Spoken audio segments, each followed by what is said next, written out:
Hello hello hello hello, am I audible? Audio and video clear? तो फटाफट yes लिख दीजिए, थम्स अप करिए, thumbs up. Yes, class start हो गया है, सारे बच्चे आ गए हैं क्या? गुड इवनिंग,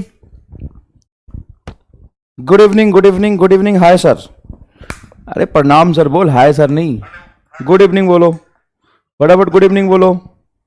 हाँ हाय सर, दोस्त हो तेरा मैं? सर दोस्त जैसे हो, अच्छा मान लिया तुमने, ऐसे नहीं होता है पढ़ाते समय नहीं। कोई बात नहीं, बिल्कुल हाय हेलो बोलिए, कोई दिक्कत नहीं है, मैं मजाक कर रहा था। Hello hello hello hello hello hello hello,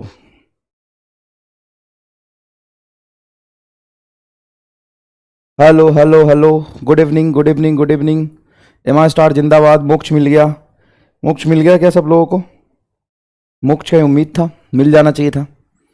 जिनको नहीं मिला थोड़ा और संघर्ष करिए, मोक्ष पाना बहुत आसान काम नहीं है। मोक्ष पाना बहुत आसान काम नहीं है, मोक्ष मिलेगा, थोड़ा सा संघर्ष करना पड़ेगा आपको।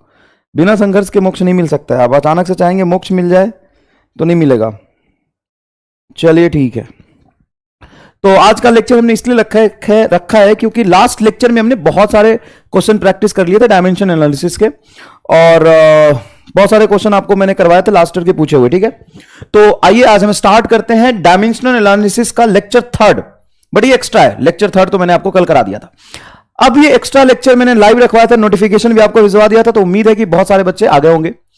एक्स्ट्रा लेक्चर में हम आगे कंटिन्यू रखेंगे डायमेंशन एनालिसिस वाले पार्ट को। तो चलिए स्टार्ट करते हैं।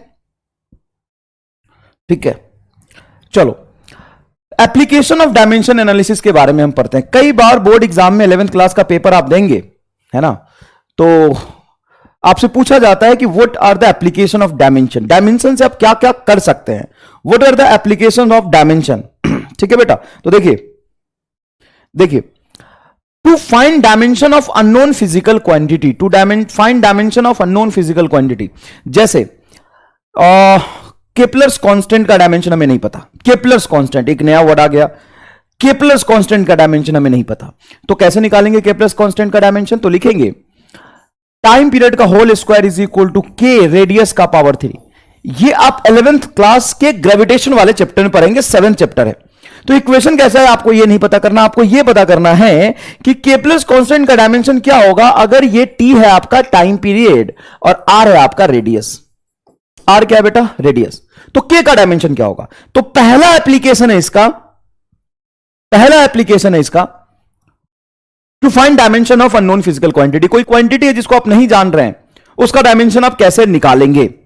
तो डायमेंशन एनालिसिस कहता है कि अगर आप किसी दो फिजिकल क्वांटिटी को इक्वेट करके रखे हो, इसका मतलब इसका डायमेंशन इज इक्वल टू इसका डायमेंशन होगा। तो आप लिख सकते हैं K is equal to T square बटा आर का power 3, T square divided by R का पावर 3। आपको यही समझना है कि इस इक्वेशन से अगर मुझे टाइम दिया हुआ है, रेडियस दिया हुआ है, तो केपलर्स कांस्टेंट, इसके को बोलते हैं अपन केपलर्स कांस्टेंट, केपलर्स कांस्टेंट, इसका डायमेंशन हम कैसे निकालेंगे? केपलर्स कांस्टेंट का डायमेंशन हम कैसे निकालेंगे? ठीक है साहब, तो चलिए देखिए यहां पे टी का मतलब हो गया टाइम, टाइम का डायमेंशन होता है टी स्क्वायर इटसेल्फ। रेडियस का मतलब हो गया लेंथ, तो ये हो गया एल का पावर 3। जब एल के पावर 3 को ऊपर ले जाएंगे तो टी स्क्वायर एल का पावर 3 माइनस हो जाएगा। ये पहला एप्लीकेशन हो गया डायमेंशन एनालिसिस का। बिल्कुल सही जवाब है आप सबका, बिल्कुल सही जवाब है आप सबका। ठीक है, तो ये समझ आ गया, एप्लीकेशन ऑफ डायमेंशन एनालिसिस समझ में आ गया। पहला application to find dimension of unknown physical quantity. दूसरा to check the consistency of a dimensional equation. कोई मैंने इक्वेशन लिखा है, वो डायमेंशनली सही है या गलत है, उसको चेक करने के लिए हम डायमेंशन एनालिसिस का यूज कर सकते हैं। मान लो कोई इक्वेशन लिखा हुआ है, तो आपने प्रिंसिपल ऑफ होमोजेनिटी पढ़ा है? हां सर पढ़ा है। क्या कहता है? दो फिजिकल क्वांटिटी को अगर मैंने ऐड किया है, सबट्रैक्ट किया है या इक्वेट किया है, तो डायमेंशनली सेम होने चाहिए। तो कहीं इक्वेशन लिखा हुआ है, आपसे पूछ रहा डायमेंशनली सही है या गलत, तो डायमेंशन एनालिसिस का यूज करके, प्रिंसिपल ऑफ होमोजेनिटी का यूज करके आप ये फाइंड आउट कर सकते हैं। क्या दूसरा एप्लीकेशन भी क्लियर है? क्लियर है। नेक्स्ट देखिए, टू डिराइव रिलेशन और फॉर्मूला बिटवीन टू और more than two physical quantities. Dimension analysis use करके, डायमेंशन एनालिसिस यूज करके दो या दो से ज्यादा फिजिकल क्वांटिटी के बीच में हम रिलेशन डिराइव कर सकते हैं। सर ये वाला तो आपने नहीं सिखाया, ये वाला तो आपने नहीं सिखाया, क्योंकि लास्ट लेक्चर के बाद जो डीपीपी मिला था उसमें एक दो क्वेश्चन ऐसा था, तो ये आज हम स्पेशली पढ़ेंगे, है ना। तो डीपीपी में एक दो क्वेश्चन आपसे सॉल्व नहीं हुआ होगा तो कोई दिक्कत नहीं है। टू डिराइव रिलेशन, रिलेशन मतलब फॉर्मूला बिटवीन टू और more than two physical quantity, ये हमें आज मेन पढ़ना है। और नीट में कई बार इससे सवाल भी पूछे जा चुके हैं। क्लियर है? आगे देखिए, to change unit from one system to other system, N U is equal to constant होता है, हमने ये पढ़ा है ना। तो कुछ ऐसे फिजिकल क्वांटिटी हैं जिनका यूनिट होता है लेकिन डायमेंशन नहीं होता, तो इसको इग्नोर करो। वैसे तुम देखोगे तो यूनिट का फॉर्मूला और डायमेंशनल फॉर्मूला ऑलमोस्ट सेम ही होता है, उनका रिप्रेजेंटेशन बस अलग होता है। तो एक सिस्टम ऑफ यूनिट से दूसरे सिस्टम ऑफ यूनिट में किसी फिजिकल क्वांटिटी का मेजरमेंट चेंज करते हैं तो डायमेंशन एनालिसिस से भी कर सकते हैं। यह वाला पोर्शन हम लोग कल पढ़ेंगे, ठीक है। आज हम लोग इस वाले पोर्शन पे फोकस करेंगे क्योंकि यह सेक्शन सच में बहुत बड़ा है और डायमेंशन एनालिसिस में ये दोनों ही सेंट्रल रोल प्ले करता है, मतलब बहुत ज्यादा इंपॉर्टेंट रोल प्ले करता है, ठीक है साहब। तो सबसे पहले हम इसी के बारे में बात करेंगे। यहां पे मैंने एक क्वेश्चन लिखा है, क्वेश्चन क्या लिखा है इसको पढ़िए बेटा, इस क्वेश्चन को पढ़िए। इन an experiment of a simple pendulum, simple pendulum वाला जो एक्सपेरिमेंट होता है तभी, हेलो कल्लू रामलाल पिंकी सारे आ गए, कल्लू भी आ गया, रामलाल भी आ गया, पिंकी भी आ गया,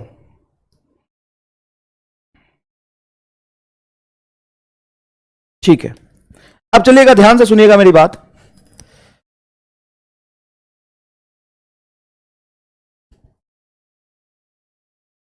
अब ध्यान से सुनिएगा मेरी बात। सिंपल पेंडुलम मतलब होता है कि एक बॉल को स्ट्रिंग से अटैच करके ऐसे ऐसे हिला के छोड़ दिया तो डोलता रहता है।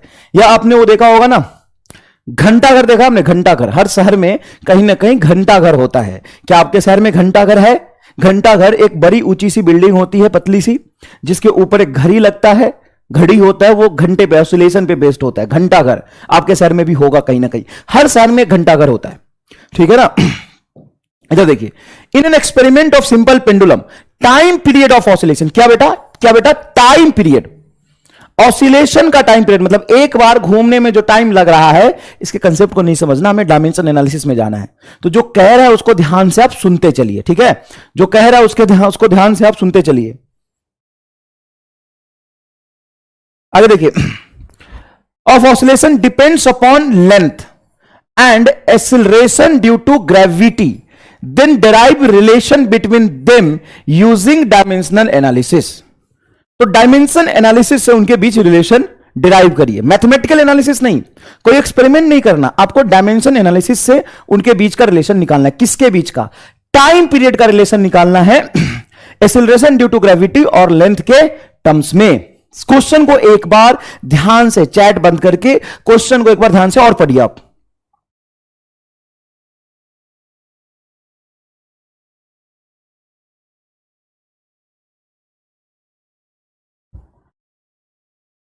जो क्वेश्चन को ध्यान से और पढ़िए।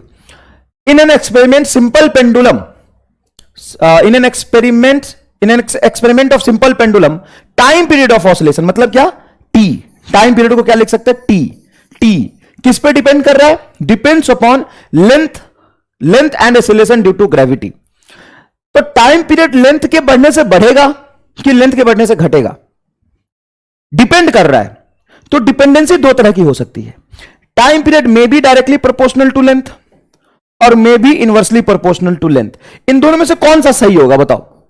और आपको कोई प्रीवियस नॉलेज यूज नहीं करना और जरूरी नहीं आपको सिंपल पेंडुलम का कंसेप्ट यूज हो, इस क्वेश्चन के अकॉर्डिंग पढ़ के बताइए। In an experiment of simple pendulum time period of oscillation, oscillation का time period of oscillation depends on length, length पे डिपेंड करेगा। अब मतलब यह है कि टाइम पीरियड के फॉर्मूले में लेंथ आएगा, तो सामने सामने आएगा कि डिवाइडेड बाई में आएगा? ये कौन सा सही है, वन और टू? वन और टू, वन और टू, फटाफट बताइए कौन सा सही है, डायरेक्टली कि इनवर्सली? क्या आपने टाइम पीरियड का फॉर्मूला पढ़ा हुआ है क्या? टाइम पीरियड का फॉर्मूला पढ़ा हुआ है क्या? अगर आपने पढ़ा हुआ है तो वो नॉलेज यूज नहीं करना, क्वेश्चन पढ़ के बताना है।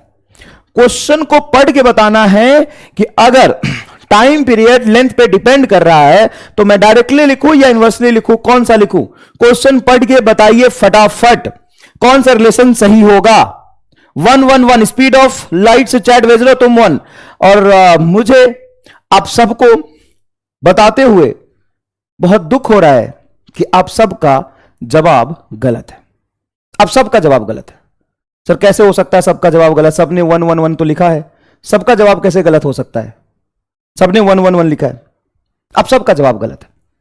सही जवाब होगा T is proportional to L का power A। This is correct. ये दोनों रॉन्ग है। सर आप ऐसे कैसे कह सकते हो रॉन्ग? हमने फॉर्मूला पढ़ा है। नहीं, हमें पता कहां है फॉर्मूला। क्वेश्चन के अकॉर्डिंग तो हमें फॉर्मूला डिराइव करना है, और हमें यह नहीं पता कि टाइम पीरियड डायरेक्टली प्रोपोर्शनल है या टाइम पीरियड इनवर्सली प्रोपोर्शनल है।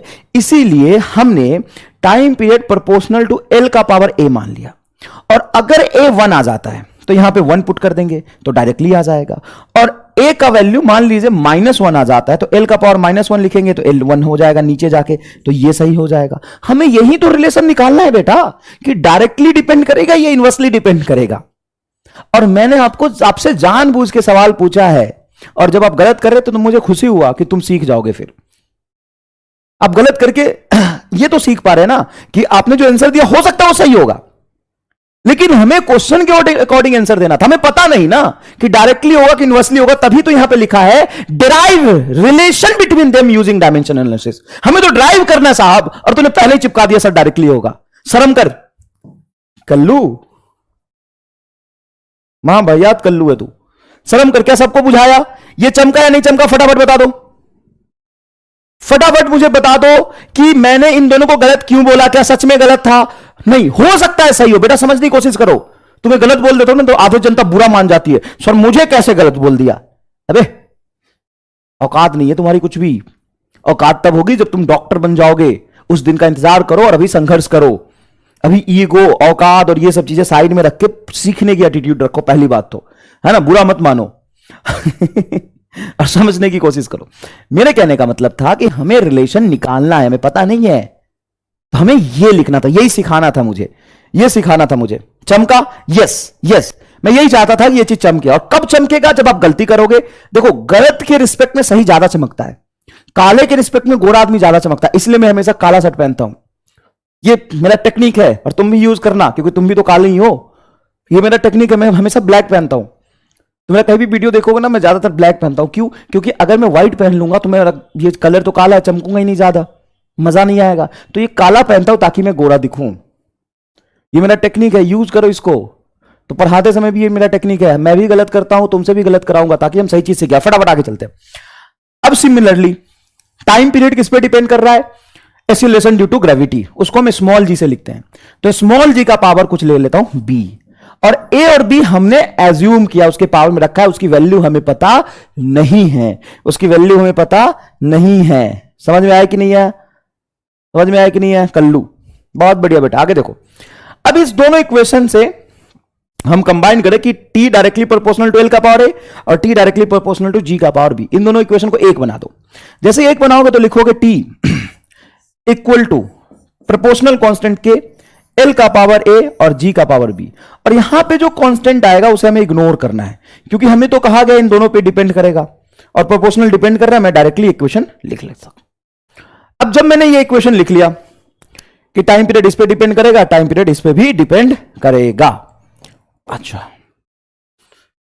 अब ये इक्वेशन डायमेंशनली सही होना चाहिए, क्योंकि कोई भी फॉर्मूला अगर फिजिकली सही आ रहा है तो उसको मैं इक्वेट करूंगा।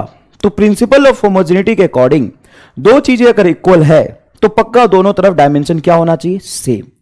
तो मैं टाइम का डायमेंशन लिखता हूं, एम का पावर 0, एल का पावर 0, टी का पावर 1। सर आपने ये दोनों क्यों लिखा? अरे लिख भी लिया तो क्या परेशानी है बताइए। अच्छा, लेंथ का डायमेंशन क्या होगा? लेंथ का डायमेंशन होगा एल का पावर 1 और इसके ऊपर पावर मैंने ए माना है। जी का डायमेंशन क्या होगा? जी का डायमेंशन होगा L T minus 2 acceleration due to gravity. What is a small G? Acceleration due to gravity. इसका पावर मैं यहां पे लिख दूंगा बी। इसका पावर मैं क्या लिख दूंगा? बी। अब इस इक्वेशन को थोड़ा सॉल्व करूंगा मैं, और एक बार सॉल्व करूंगा। एल का पावर यहां पे ए आएगा, बिल्कुल सही है, ए आएगा सर, और यहां पे एल का पावर बी आएगा। देखो ये बी दोनों के होल पावर में और मल्टीप्लाई है, तो एल का पावर बी यहां भी आ जाएगा और यहां भी आ जाएगा। तो यहां पे एल का पावर बी और यहां पे एल का पावर ए, बेस सेम रह के अगर पावर हमें बेस सेम हो तो उनके पावर को हम क्या करते हैं, ऐड कर देते हैं। तो एल का पावर ए प्लस यहां पे भी एल का पावर बी आएगा, तो ये हो जाएगा एल का पावर ए प्लस बी, और टी का पावर यहां पे क्या बनेगा, -2b इज इक्वल टू क्या लिखेंगे बेटा, m का पावर 0, l का पावर 0, t का पावर 1। अगर दोनों तरफ डायमेंशन सेम है तो ध्यान से देखिए, इस तरफ l का डायमेंशन कितना है सर, 0, और हम हमेशा सेम डायमेंशन वाले फिजिकल क्वांटिटी को इक्वेट कर सकते हैं। तो इक्वल टू जो यहां लिखा है वही यहां होना चाहिए डायमेंशनली।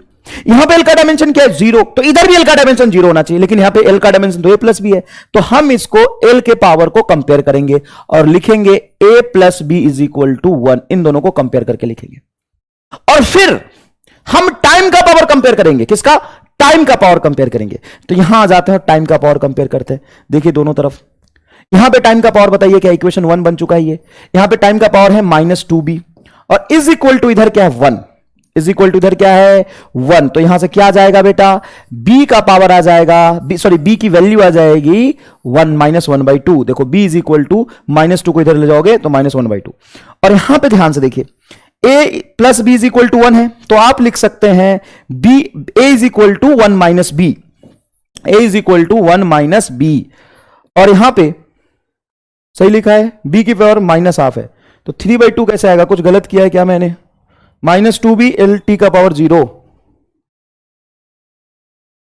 रॉन्ग, यस मैंने कुछ रॉन्ग किया, बिल्कुल किया है। टाइम पीरियड है और ये है एक्सीलरेशन ड्यू टू ग्रेविटी है, l का पावर b, तो a plus B is equal to क्या होगा, 0 होगा। सॉरी, इधर a प्लस l का पावर a प्लस बी और इधर 0 आएगा, बिल्कुल गलत किया, वो तो मुझे दिख गया था, यहां से दिख गया था, ठीक है बेटा, आई एम सॉरी। तो a plus B is equal to 0, तो a is equal to -b, a is equal to क्या होगा बेटा, -b, और यहां पे b की वैल्यू है -1/2, तो ये आ जाएगा 1/2।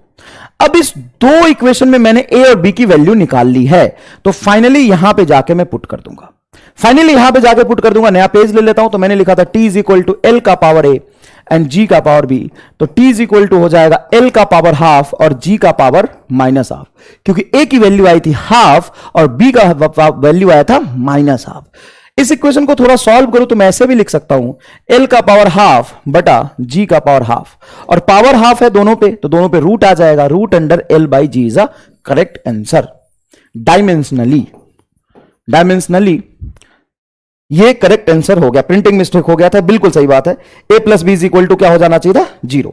ठीक है साहब, ठीक है, तुमने आंसर निकाल लिया, लेकिन आप ध्यान से देखेंगे तो एक्चुअल आंसर था इसका t is equal to 2 pi root under l by G. Yes, तो हम ये क्यों नहीं डिराइव कर पाए, हम तो सिर्फ ये डिराइव कर पाए, हमने तो ये डिराइव किया है, एक्चुअल आंसर ये होता है, तो हम ये डिराइव कर क्यों नहीं पाए। तो रिलेशन को हमने ड्राइव करने के लिए क्या हमने एक्सपेरिमेंट किया था, नहीं। क्या हमने कुछ मैथमेटिकल एनालिसिस किया था, नहीं। सर आपने डायमेंशन एनालिसिस किया था, राइट, हमने क्या किया था, डायमेंशन एनालिसिस किया था, ठीक है।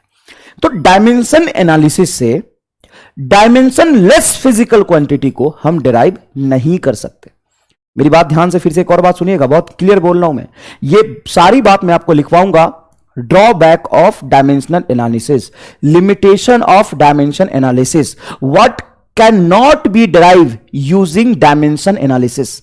हम किस किस चीज को डायमेंशन एनालिसिस से डिराइव नहीं कर सकते, हम कौन सी चीजों को डायमेंशनल एनालिसिस से डिराइव नहीं कर सकते। तो मैं कह रहा हूं कि मैं डायमेंशनल एनालिसिस करूंगा, उससे मैं कोई रिलेशन डिराइव करने की कोशिश कर रहा हूं, और डायमेंशनल एनालिसिस उसी का होगा ना जिसके पास डायमेंशन होगा। तो ये देखिए 2 और पाई आप जानते हैं ना प्योर नंबर है, और 2 पाई, तो ये क्या है असल में डायमेंशनलेस।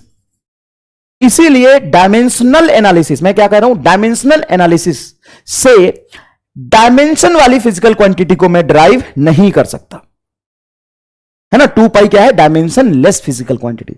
तो मैं कर रहा हूं डायमेंशन एनालिसिस, उससे डायमेंशन लेस फिजिकल क्वांटिटी कैसे ड्राइव कर लूंगा। तो याद रखिएगा, डायमेंशनल एनालिसिस से डायमेंशन लेस फिजिकल क्वांटिटी को हम डिराइव नहीं कर सकते, ठीक है साहब।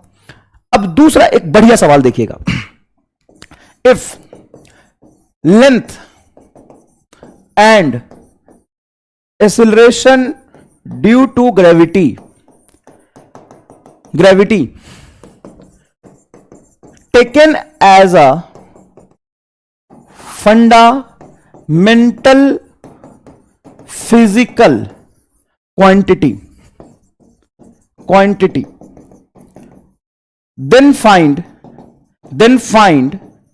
dimension of time in terms of them. आपको सॉल्व नहीं करना बेटा, पहले ये सवाल पढ़िए, है ना। सवाल नंबर 2 हो गया, इसको पढ़िए और पढ़ के मुझे बस इतना बता दीजिए कि आप इसको सॉल्व कर पाएंगे या नहीं।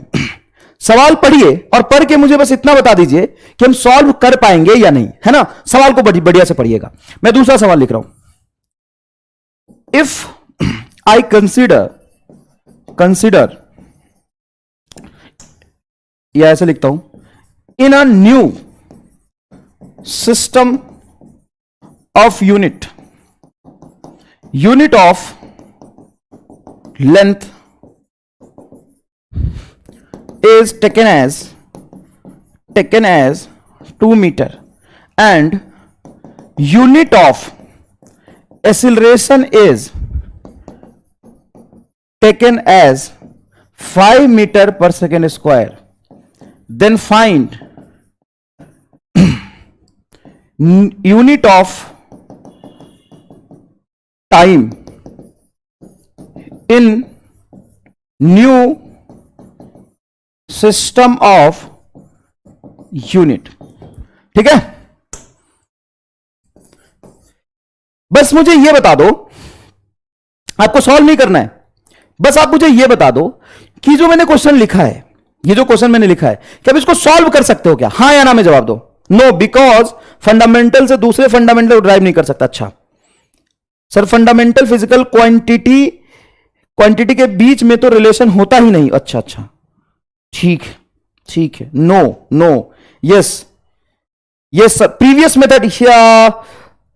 सूर्य, इसका नाम क्या है? एक मिनट। शौर्य श्रीवास्तव, बहुत बढ़िया बेटा, एकदम जोरदार, अब दिल जीत लिया तूने। राहुल कुमार, हाँ, yes. Second possible, yes. No, yes.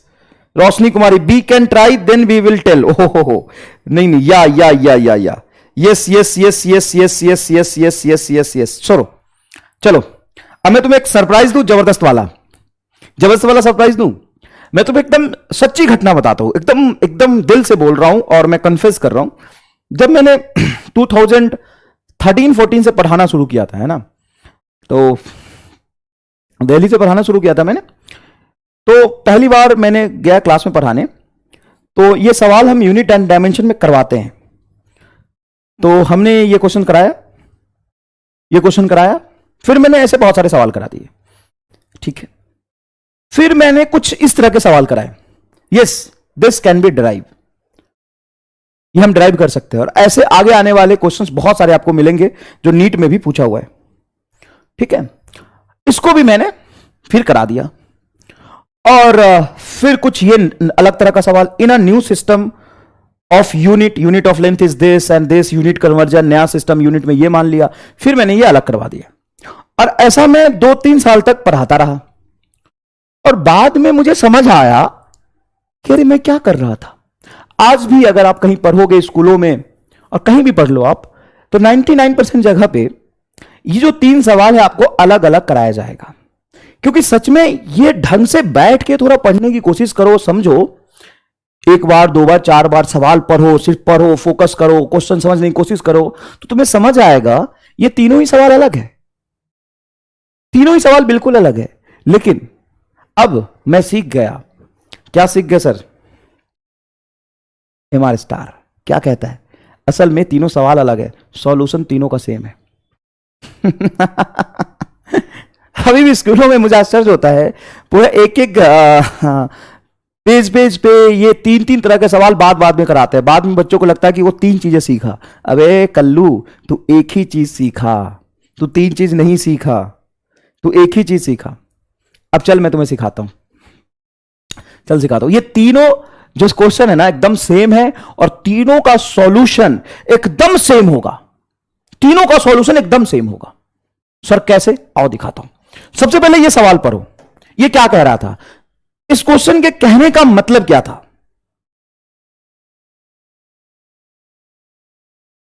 इस क्वेश्चन का कहने का मतलब क्या था, ठीक है ना? तो समझो, in an experiment of simple pendulum time period of oscillation, मतलब time depends on length and acceleration due to gravity. तो यही तो कह रहा था कि टाइम लेंथ और एसिलेशन ड्यू टू ग्रेविटी पे डिपेंड कर रहा, टाइम लेंथ और एसिलेशन ड्यू टू ग्रेविटी पे डिपेंड कर रहा। तो चलो साहब, time length and acceleration due to gravity पे डिपेंड कर रहा, चलो लो, रुक जाओ, time length and acceleration due to gravity पे डिपेंड कर रहा, तो लो, हट जा यार। देखो, time length and acceleration due to gravity पे डिपेंड कर रहा। उसके बाद हमने डायमेंशन एनालिसिस निकाल के हमने सॉल्व किया। अब चलो आगे देखते, अब चलो आगे देखते। ये क्वेश्चन क्या कह रहा, if length and acceleration due to gravity taken as a fundamental physical quantity. बेटा अभी तो मैंने शुरू किया है, किताब में बहुत सारे ऐसे सवाल मिलेंगे और मैंने डीपीपी में दिया था। अब जो लोग कह रहे थे ना कि सर इसको हम फंडामेंटल कैसे मान सकते हैं, बेटा माना जाता है, एक नई सिस्टम ऑफ यूनिट हाइपोथेटिकल बनाया जाता है। इसमें लिखा है लेंथ को and acceleration due to gravity को हमने फंडामेंटल माना है। हम वो 7 मानते थे, मानते है नहीं, वो है 7 फिजिकल क्वांटिटी होता है, 7 फिजिकल क्वांटिटी होता है। और यहां पे क्या कह रहा है कि अगर मैं length and acceleration due to gravity को फंडामेंटल मान लूं, ठीक है, तो इनके टर्म्स में then find dimension of time in terms of them. तो उनके टर्म्स में टाइम का डायमेंशन बताइए, उनके टर्म्स में टाइम का डायमेंशन बताइए। तो क्वेश्चन 2 का सॉल्यूशन देखिएगा, क्वेश्चन 2 का सॉल्यूशन देखिएगा। वो क्या कह रहा कि सर टाइम का डायमेंशन हमें लिखना है, तो डायमेंशन फॉर्मूला तो हम ये लिखते हैं किसके टर्म्स में, तो लेंथ का power A, acceleration due to gravity का पावर बी, ये तो लिखते हैं। और क्या लिखेंगे, डायमेंशनल फॉर्मूला यही होता है ना किसी चीज का। जैसे तुम पावर लिखते हो तो पावर को क्या लिखते हो, m L2 T - 3, तो ऐसे तो लिखते हैं।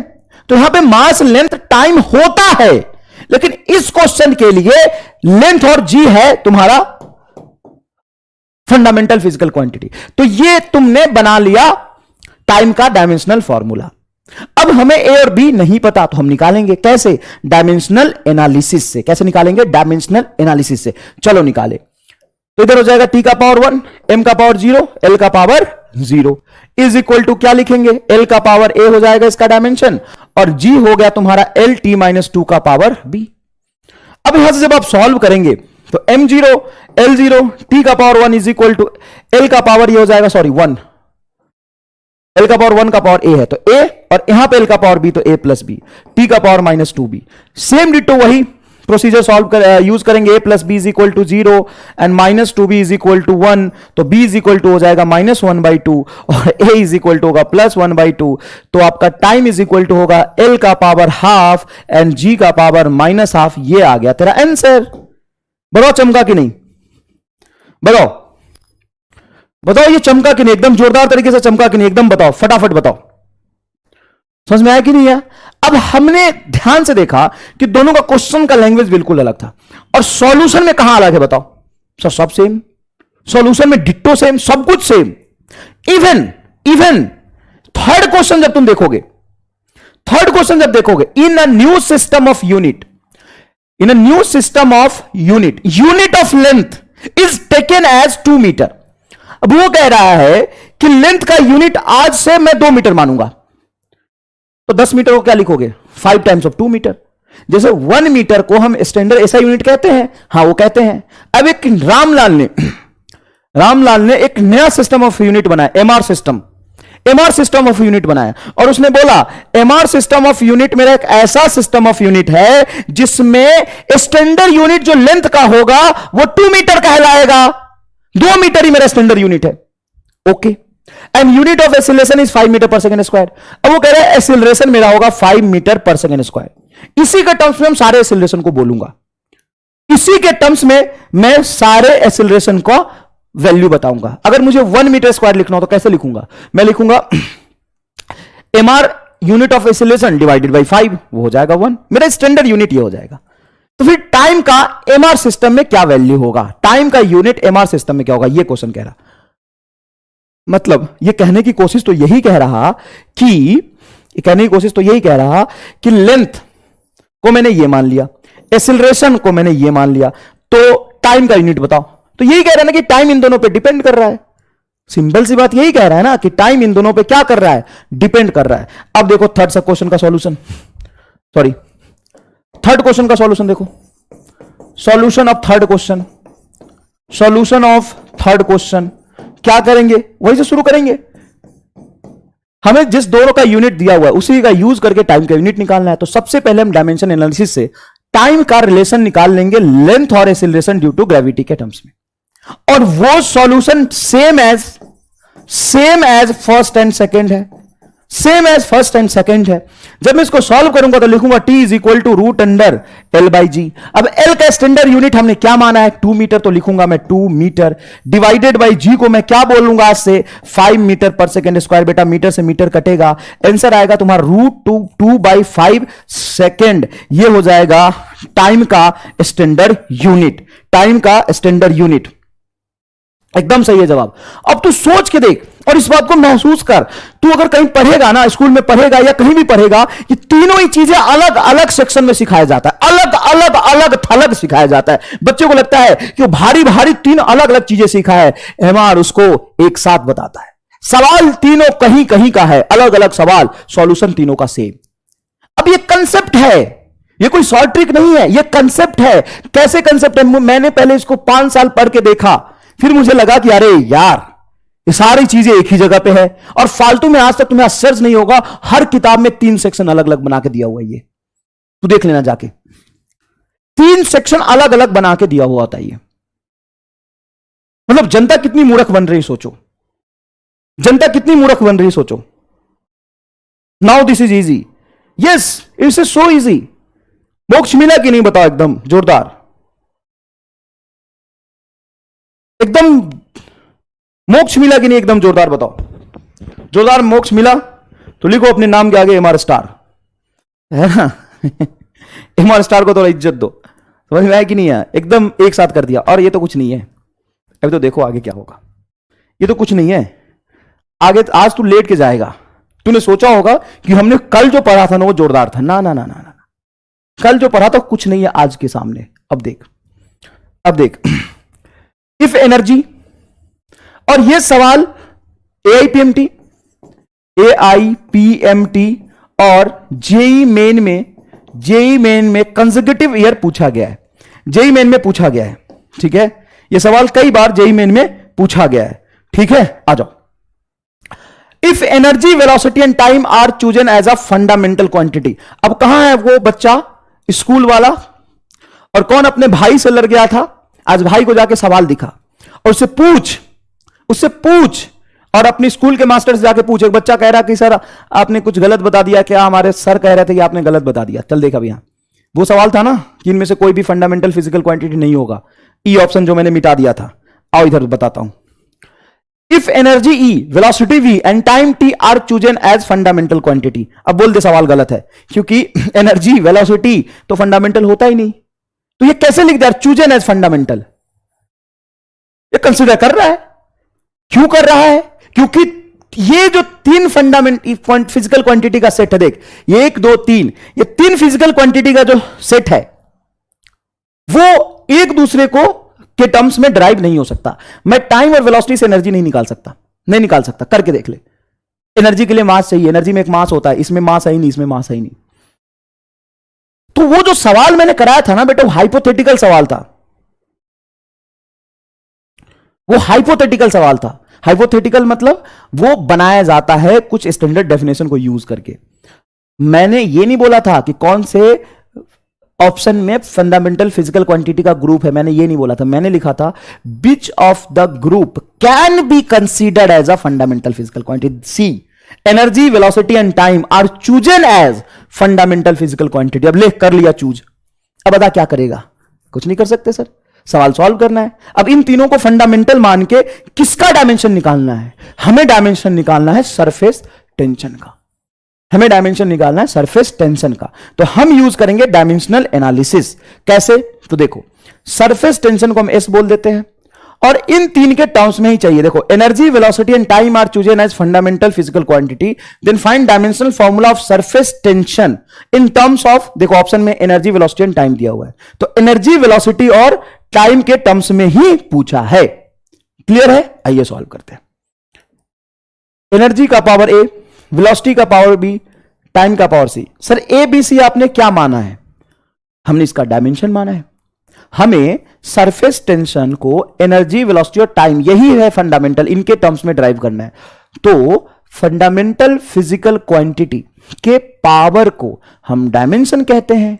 तो फंडामेंटल फिजिकल क्वांटिटी का ये पावर आ गया ए, बी एंड सी।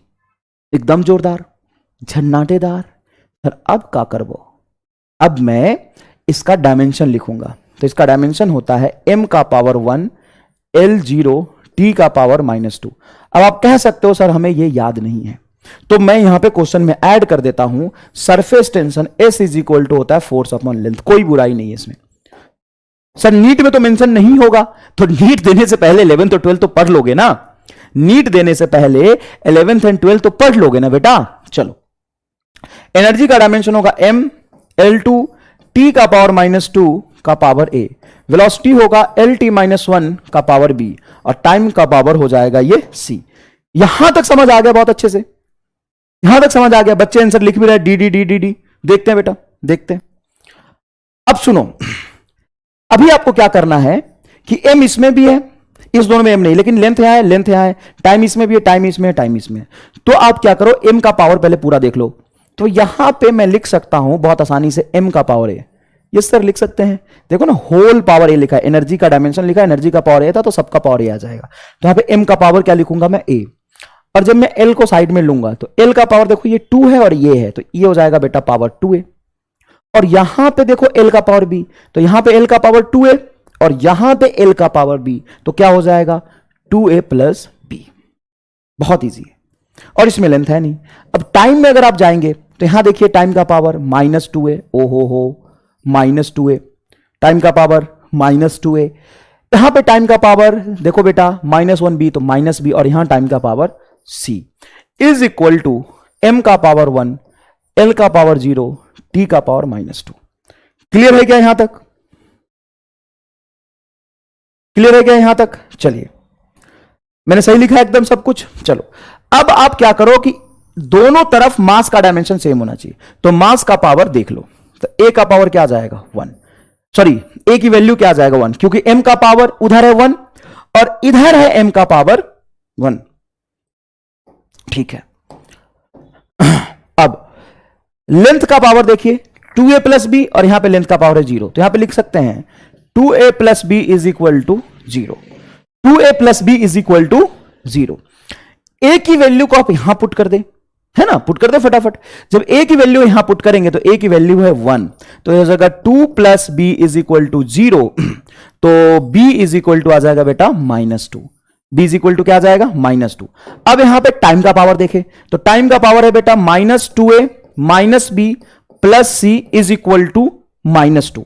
अब ध्यान से देखिए, इस तरफ t का पावर और इस तरफ t का पावर कंपेयर कर लीजिए, क्योंकि अगर ये डायमेंशनली सही है, अगर ये डायमेंशनली सही है तो दोनों तरफ टाइम का पावर सेम आएगा। अगर ये डायमेंशनली सही है तो दोनों तरफ टाइम का पावर सेम आएगा। क्या ये आपको समझ आ गया? ठीक है, चलिए अब यहां पे वैल्यू पुट करते हैं। बताइए a की वैल्यू क्या है सर 1 है, तो a की वैल्यू 1 रखेंगे तो ये बनेगा -2। b की वैल्यू क्या है सर -2 है, तो यहां पे -2 रखेंगे तो ये आ जाएगा +2 plus c is equal to -2। ध्यान से देखिएगा, a की वैल्यू क्या है मेरे पास 1, तो a की वैल्यू 1 रखेंगे तो -2 बनेगा। यहां से b इज इक्वल टू -2 आ जाएगा, तो यहां पे b की वैल्यू को मैं -2 रखूंगा, ये माइनस पहले से तो +2 हो जाएगा, plus c is equal to -2। ये दोनों कैंसिल हो जाएगा तो c इज इक्वल टू आ जाएगा बेटा -2। c इज इक्वल टू क्या आ जाएगा -2। अब आप क्या करेंगे, एबीसी की वैल्यू आप निकाल चुके हैं, फाइनली इसमें एबीसी की वैल्यू पुट कर देंगे, आपका आंसर आ जाएगा। तो एस की वैल्यू क्या पुट करेंगे, एस की वैल्यू पुट करेंगे हम ई का पावर ए, तो ए की वैल्यू हमने क्या निकाला 1, तो हम लिखेंगे 1। उसके बाद v का पावर b, b की वैल्यू मैंने -2 निकाला है, तो v का पावर -2 इंटू t का पावर -2, तो t का पावर भी -2। Option number D is correct. Option number D is correct. कितने लोगों को ये समझ आ गया? कितने लोगों को ये समझ आ गया? फटाफट बता दीजिए। कितने लोगों को ये समझ आ गया? फटाफट बता दीजिए। चमका चमका, got it got it got it, बहुत ही जोरदार तरीके से चमक गया बेटा। ये काम आपको एग्जैक्टली करना है एग्जाम में जब आप 11th का देंगे। लेकिन मेरा मेन उद्देश्य, मैं खुलेआम कहता हूं, मैं यहां खड़े होकर खुलेआम कहता हूं, मेरा मेन उद्देश्य है नीट और जेई। मतलब जेई वाले बच्चे तो नहीं, ये नीट का बैच है स्पेशली। मेरा मेन उद्देश्य है कॉम्पिटेटिव एग्जाम। और कॉम्पिटेटिव एग्जाम में अगर जाके ये काम करेंगे, कॉम्पिटेटिव एग्जाम में अगर जाके आप ये काम करेंगे, तो ऑब्वियस सी बात है कि तुम्हें बैठना है नीट 23 में, 2023 में बैठना है, और पेपर कंप्लीट होगा तुम्हारा 27 में, अगर आप ये मजदूरी करेंगे तो। लेकिन मेरा क्या सर? मेरा मजबूरी है आपको मजदूरी कराना। क्या है बेटा? मेरा मजबूरी है आपको मजदूरी कराना।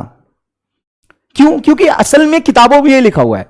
तो कई लोग कहते हैं कि सर मेरा कंसेप्ट वीक रह जाएगा, तो ले झेल, ले तेरे लिए कराया था। कई लोग कहते हैं सर बेसिक पढ़ना जरूरी है, ले झेल। सर इतना आसान क्यों बनाते हो? तो ले झेल, मुश्किल कर ले, ले कर ले, आसान नहीं बना रहा, ले कर ले,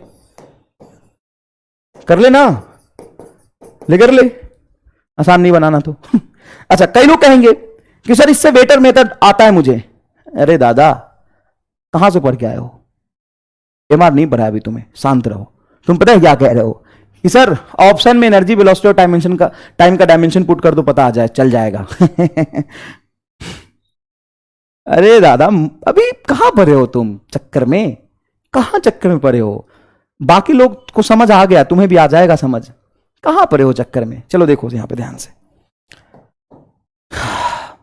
सर हमने पढ़ा था, हमको आसान मेथड आता है। अबे चोमू, देख इधर, यहां पे जब तू एनर्जी वेलोसिटी और टाइम का डायमेंशन पुट करेगा, मुझे पता है कि ये सरफेस टेंशन का डायमेंशन है, और सरफेस टेंशन का डायमेंशन होता है mt का पावर -2, mt का पावर -2।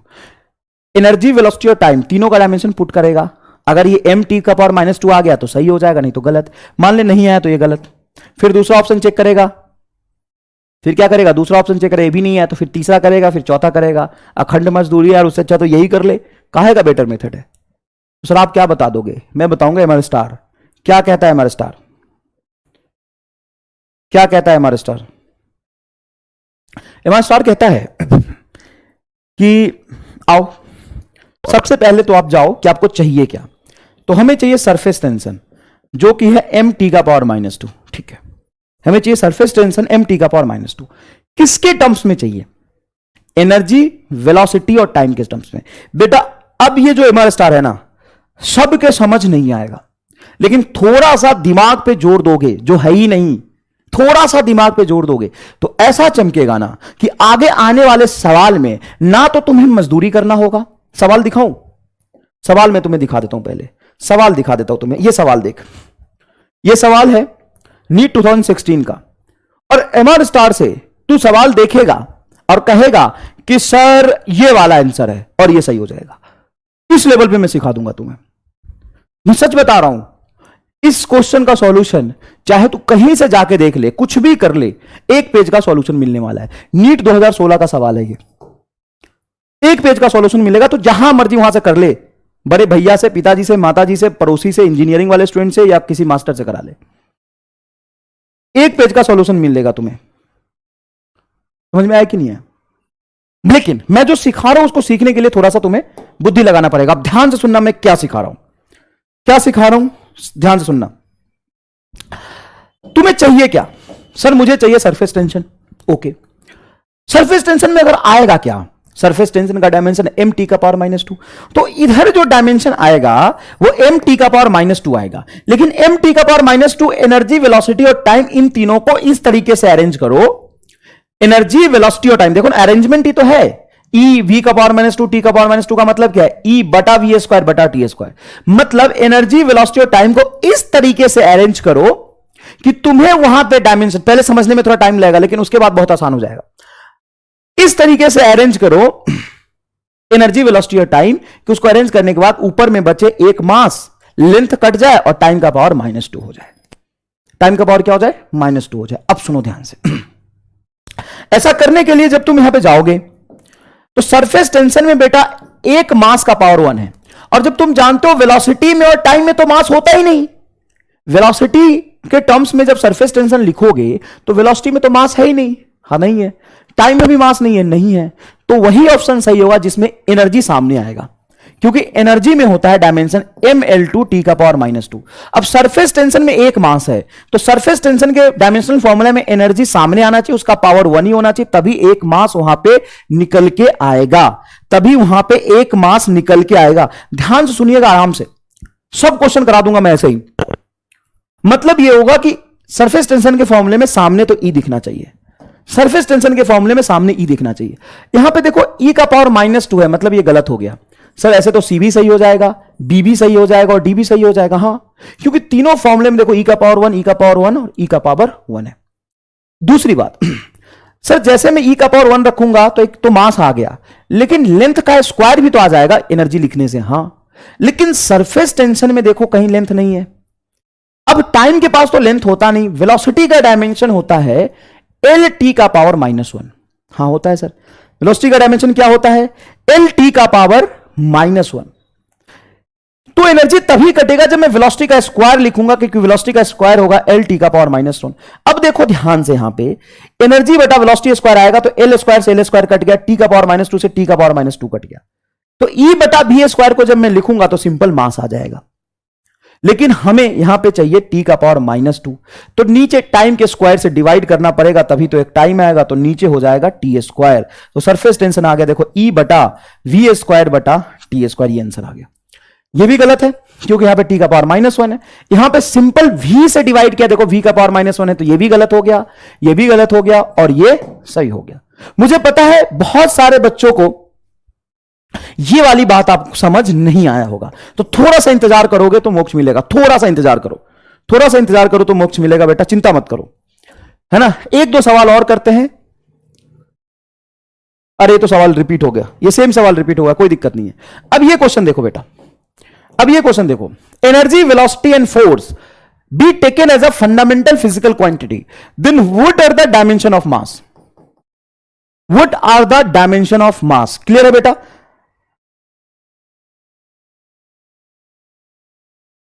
अभी रुको, अभी रुको, अभी चमकेगा और चमकेगा, अभी और चमकेगा।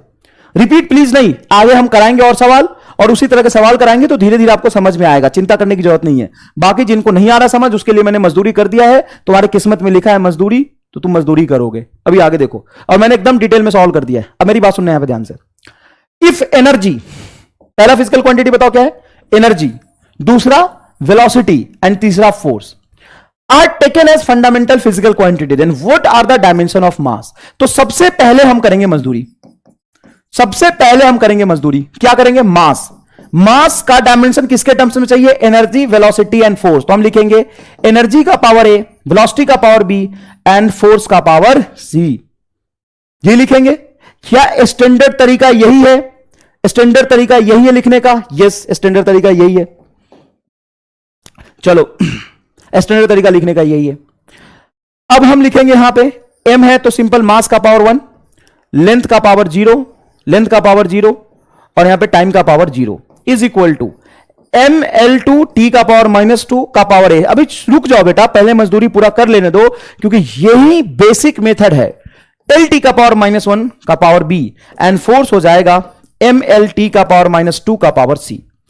अब दोनों तरफ मास का इक्वेशन बना लो, दोनों तरफ मास का इक्वेशन बना लो। तो इधर मास का पावर क्या है बोलो? 1, इधर लेंथ का पावर 0, इधर t का पावर 0, इधर मास का इक्वेशन बनाओ। तो मास का इक्वेशन देखो, यहां पे मास का पावर है a, यहां पे मास है नहीं, यहां पे मास का पावर हो जाएगा c। तो यहां पे मास का पावर a, यहां के मास का पावर c, तो mass to the power a plus c। Length की बात करेंगे तो ये आ जाएगा 2a, और यहां से लेंथ आ जाएगा बेटा b, और यहां से लेंथ आ जाएगा बेटा c। जब आप टाइम की बात करेंगे तो यहां पे टाइम आ जाएगा -2a, यहां पे -b, देखिएगा बेटा यहां पे क्या है? -2a, यहां पे -b, और यहां पे टाइम आ जाएगा -2c। अब 3 इक्वेशन बनाओ। सर कैसे बनाते 3 इक्वेशन? कैसे बनाते 3 इक्वेशन? तो 3 इक्वेशन बनाते हैं हम मास का पावर कंपेयर कर लेंगे, यहां से लेंथ का पावर कंपेयर कर लेंगे और यहां से टाइम का पावर कंपेयर कर लेंगे और दोनों तरफ टाइम का पावर इक्वेट करके हम बना लेंगे 3 इक्वेशन। वहां से एबीसी की वैल्यू फाइंड आउट करके यहां पे फटाफट हम लिख देंगे, यहां पे फटाफट हम लिख देंगे। ठीक है, अब इसका एक जोरदार एमआर स्टार मैं बताता हूं। जब भी इस तरह का सवाल आए तो तुम याद करने की कोशिश करो, क्या इनके बीच में कोई फॉर्मूला भी होता है क्या? जैसे ये लिखा एनर्जी और ये लिखा वेलोसिटी, फोर्स और डायमेंशन चाहिए तुम्हें मास का, तो याद करो काइनेटिक एनर्जी बराबर हाफ mv स्क्वायर होता है। काइनेटिक एनर्जी क्या होता है बोलो? हाफ mv स्क्वायर होता है। हां सर ये तो फॉर्मूला हम जानते हैं, ये फॉर्मूला तो जानते हैं, kinetic energy half mv square होता है। तो हाफ का कोई मतलब नहीं है, डायमेंशनल लेस है। तो यहां पे मास इज इक्वल टू सीधा आ गया एनर्जी का पावर 1 बटा वी स्क्वायर, मतलब v का पावर -2। तो E1 v का पावर -2 E1 v का पावर -2 बी आंसर आ गया। ये रहा तेरा एमआर स्टार। अब बता एकदम जोरदार चमका कि नहीं चमका? बी कुछ बच्चे कह रहे थे सी, अब बताओ जोरदार चमका कि नहीं चमका? यहां से हाफ डायमेंशन लेस, तो मास इज इक्वल टू होगा काइनेटिक एनर्जी बटा वी स्क्वायर। तो काइनेटिक एनर्जी बटा वी स्क्वायर जो आंसर आ रहा है, ये आ रहा है एनर्जी बटा वी स्क्वायर, ये आंसर सही हो गया। ये ई वी स्क्वायर आ रहा था, गलत हो गया। अब बताओ एकदम मजा आया कि नहीं? इसमें मजा आया कि नहीं? बताओ फटाफट बताओ।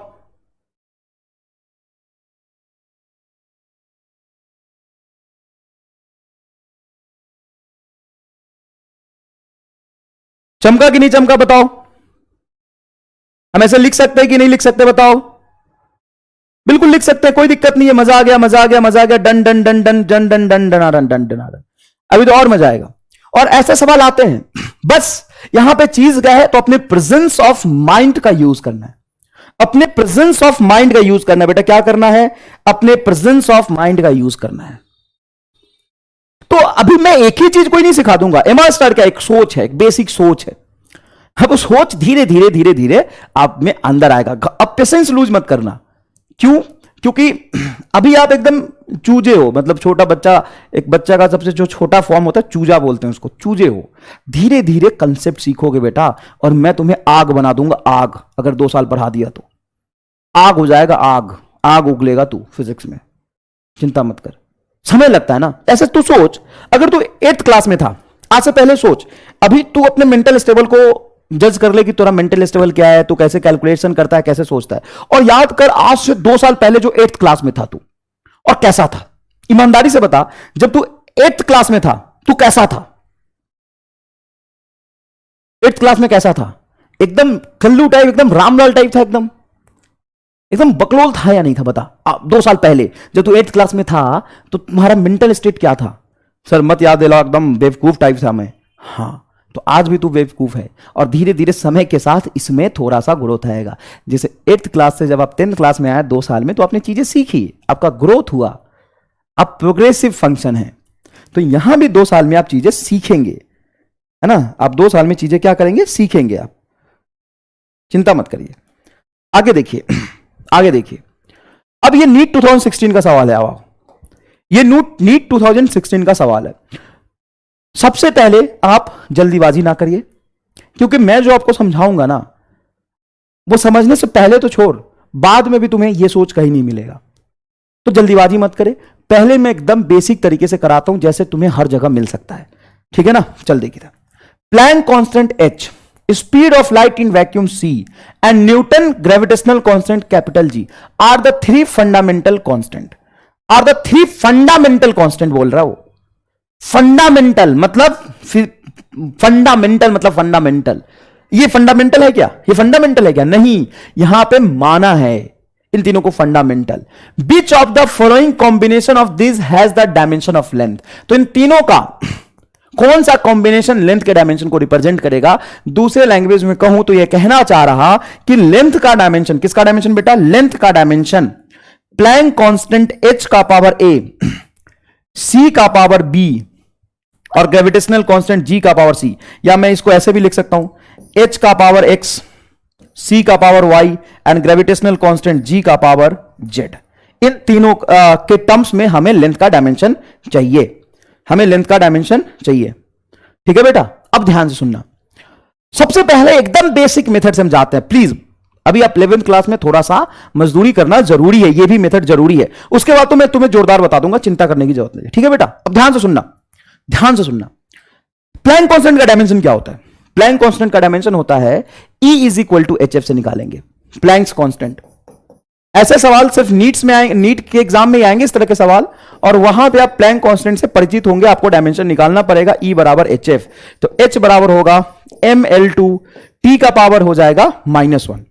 एनर्जी में आता है T का पावर -2, और इधर फ्रीक्वेंसी होगा T का पावर -1, तो T का पावर -2 से T का पावर -1 कैंसिल करेंगे तो आ जाएगा। स्पीड ऑफ लाइट तो होगा बेटा LT -1, एंड ग्रेविटेशनल कांस्टेंट जो कैपिटल G है वो होगा आपका m का पावर -1 L3 T का पावर -2। एकदम सही लिखा है बेटा, ठीक है, ये आप निकाल सकते हैं, कोई दिक्कत नहीं बेटा। इधर देखो, तो इसको मैं लिख लूंगा m का पावर 0, L का पावर 1, T का पावर 0, क्योंकि लेंथ का डायमेंशन चाहिए तो हमने लेंथ को इसके टर्म्स में लिखा है। यहां पे ध्यान दीजिए बहुत अच्छे से, प्लैंक कांस्टेंट की वैल्यू वहां से उठाइए, m L2 T का पावर -1 का पावर x और LT पावर -1 का power y, and gravitational constant होगा m का पावर -1 L3 T का पावर -2 का पावर z। डन। अब यहां पे सेपरेट करें, मास को अलग ले। जब यहां पे मास को अलग लेंगे तो यहां पे मास का पावर देखिए x है, यहां पे मास है नहीं, यहां पे है देखा मास के पावर z, और ये -1 है तो -z हो जाएगा, तो आप लिखेंगे x -z। लेंथ का पावर देखो बेटा यहां पे क्या है, ये L का स्क्वायर है, प्लैंक कांस्टेंट में देखो यहां पे L का स्क्वायर आया था, ये 2 है और x है, तो L का पावर हो जाएगा 2x, यहां पे L का पावर हो जाएगा +y, यहां पे L का पावर हो जाएगा +3z।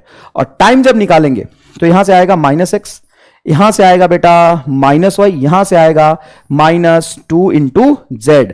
ये आ गया m का पावर 0, L का पावर 1, T का पावर 0। चिंता मत करो बेटा, चिंता मत करो, यहां पे पढ़ने पे ध्यान दो। तुम चैट खोल के बैठे क्यों, मुझे समझ नहीं आता।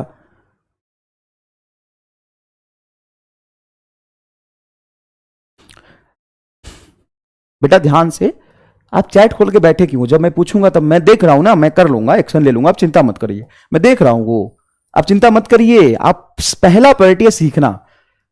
इग्नोरेंस बहुत बड़ा टूल होता है। अगर मान लो जिस मकसद से कोई लिख रहा और आप उसको इग्नोर कर दोगे तो फ्रस्ट्रेट होकर वो लिखना बंद कर देगा। मेरा रिक्वेस्ट है आपसे, पढ़ने वाले बच्चे, आप पढ़िए पहले, तो आप पढ़िए पहले।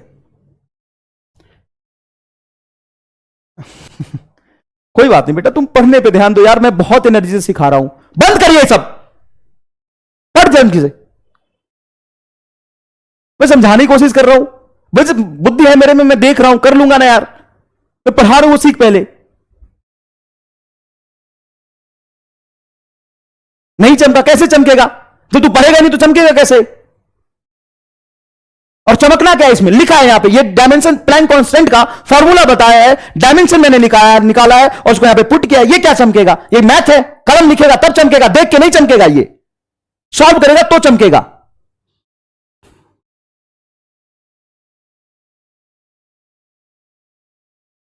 समझ में आता ही नहीं है। m का पावर यहां पे देख क्या है, यहां से x आया और ऐसे -z आया, इधर क्या है 0, तो क्या लिखेगा, इधर x -z इस साइड में, और दोनों तरफ डायमेंशन सेम होना चाहिए, तो इधर आ जाएगा 0। पहला इक्वेशन आया ये। सब नेता है 2x + y + 3z। तू चैट करके भी मुझे डिस्टर्ब कर रहा है।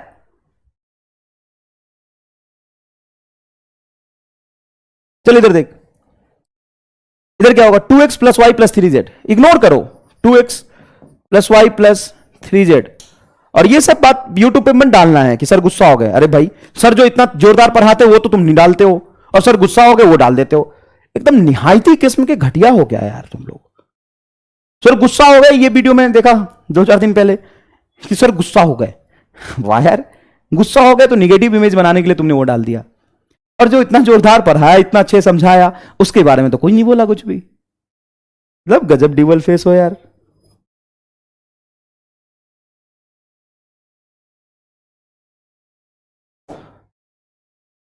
डिलीट करो ऐसे मतलब बेकार की क्लिप को, कुछ अच्छा डालो तो ठीक है, ऐसी चीजें क्यों डालते हो यार। 2x + y + 3z L का पावर है, और इधर L का पावर है 1। 2x plus Y plus 3z is equal to 1। ठीक है, इधर क्या है बेटा, minus X minus Y minus 2z is equal to 0। तो ये लिखेंगे आप minus X minus Y minus 2z is equal to 0। क्या ये समझ आया? Yes yes. चलो, अब यहां से एक चीज तो समझ आ गया कि x इज इक्वल टू क्या हो जाएगा, z हो जाएगा। ठीक है, अब ये कहानी लंबी है, आपको करना है मजदूरी, क्योंकि इक्वेशन सॉल्व करना आपको आता है, 10th क्लास में आपने सीखा है। 3 इक्वेशन है, 3 वेरिएबल है। एक चीज तो यहीं से समझ आ गया कि x इज इक्वल टू क्या हो जाएगा, z। और यहां से आप लिख सकते हैं 2x plus Y plus 3z है, तो x और z लिख सकते हैं, तो 2 इक्वेशन आ जाएगा। x को ही z लिख ले, तो जैसे इसको आप x को z लिखेंगे तो ये आ जाएगा 2z और 3z, 5z plus Y is equal to 1। तो इस तरीके से आप 2 इक्वेशन बना के सॉल्व करेंगे। अभी 5-7 लाइन और लगेगा इसको सॉल्व करने में, 5-7 लाइन आप और लगेगा सॉल्व करने में। ठीक है,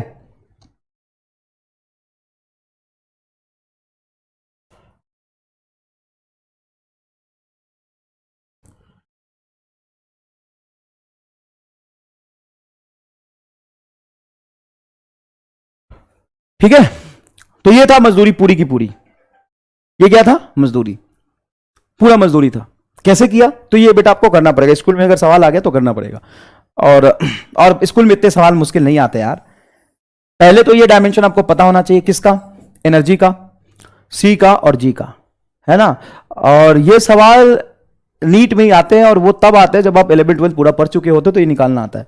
फिर आप ये डायमेंशनल एनालिसिस का कंसेप्ट है, जिसका डायमेंशन चाहिए और जिसके टर्म्स में चाहिए, तो जिसके टर्म्स में चाहिए उसके पावर को x, y और z मान लोगे, फिर आप ये डायमेंशनल एनालिसिस करोगे। डन है। चलो अब आओ यहां पे, अब मैं तुम्हें सिखाता हूं MR स्टार। आंसर मैंने नहीं निकाला है, वो आपके लिए छोड़ दिया। 3 इक्वेशन मैंने बना दी, इसको सॉल्व करोगे आंसर आ जाएगा। अब मैं तुम्हें सिखाता हूं MR स्टार। अब ये MR स्टार क्या कहता है? सबसे पहली बात, MR स्टार कोई ट्रिक नहीं है। MR स्टार एक कंसेप्ट है, एक सोच है, और वो ऐसा कंसेप्ट और सोच है जो यहां पे आने के बाद होता है, वो ऐसे ही बकलोल की तरह देखने से नहीं होता है। और ये सोच क्या कहता है, ध्यान से सुनिएगा। ये कहता है कि मुझे लेंथ का डायमेंशन चाहिए, किसके टर्म्स में, प्लैंक कांस्टेंट का power x, speed of light का पावर y और ग्रेविटेशनल कांस्टेंट का पावर z। मुझे लेंथ चाहिए, मतलब इन तीनों को इस तरीके से अरेंज करना है। पहले स्टेप वाइज मैं जो कह रहा हूं उसको धीरे धीरे सुनो और सीखो। Planck constant h, gravitational constant g और speed of light c। Question का मतलब यही है कि h, c और g, चैट करना बंद कर दो, एकदम रोक दो एकदम, है ना, और समझो। क्योंकि अगर ये चीज तुम समझ गए ना बेटा, तो सच में तुम्हें मोक्ष मिल जाएगा, सच में। h का पावर x, g का पावर, सॉरी जी का, अरे यार डिस्टर्ब कर दिया यार तुमने, मूड ऑफ कर दिया एकदम। लेंथ h का पावर x, c का पावर y, g का पावर z। जितना मैं उस स्पैमर से परेशान नहीं था ना, उतना तुम्हारे एटीट्यूड से परेशान हुए। तुम्हारा अगर ध्यान सीखने और समझने में, तो यहां ध्यान देना यार। चैट बंद करते और यहां ध्यान दे। उसका मकसद है डिस्टर्बेंस क्रिएट करना, और कर लिया तूने, उसने।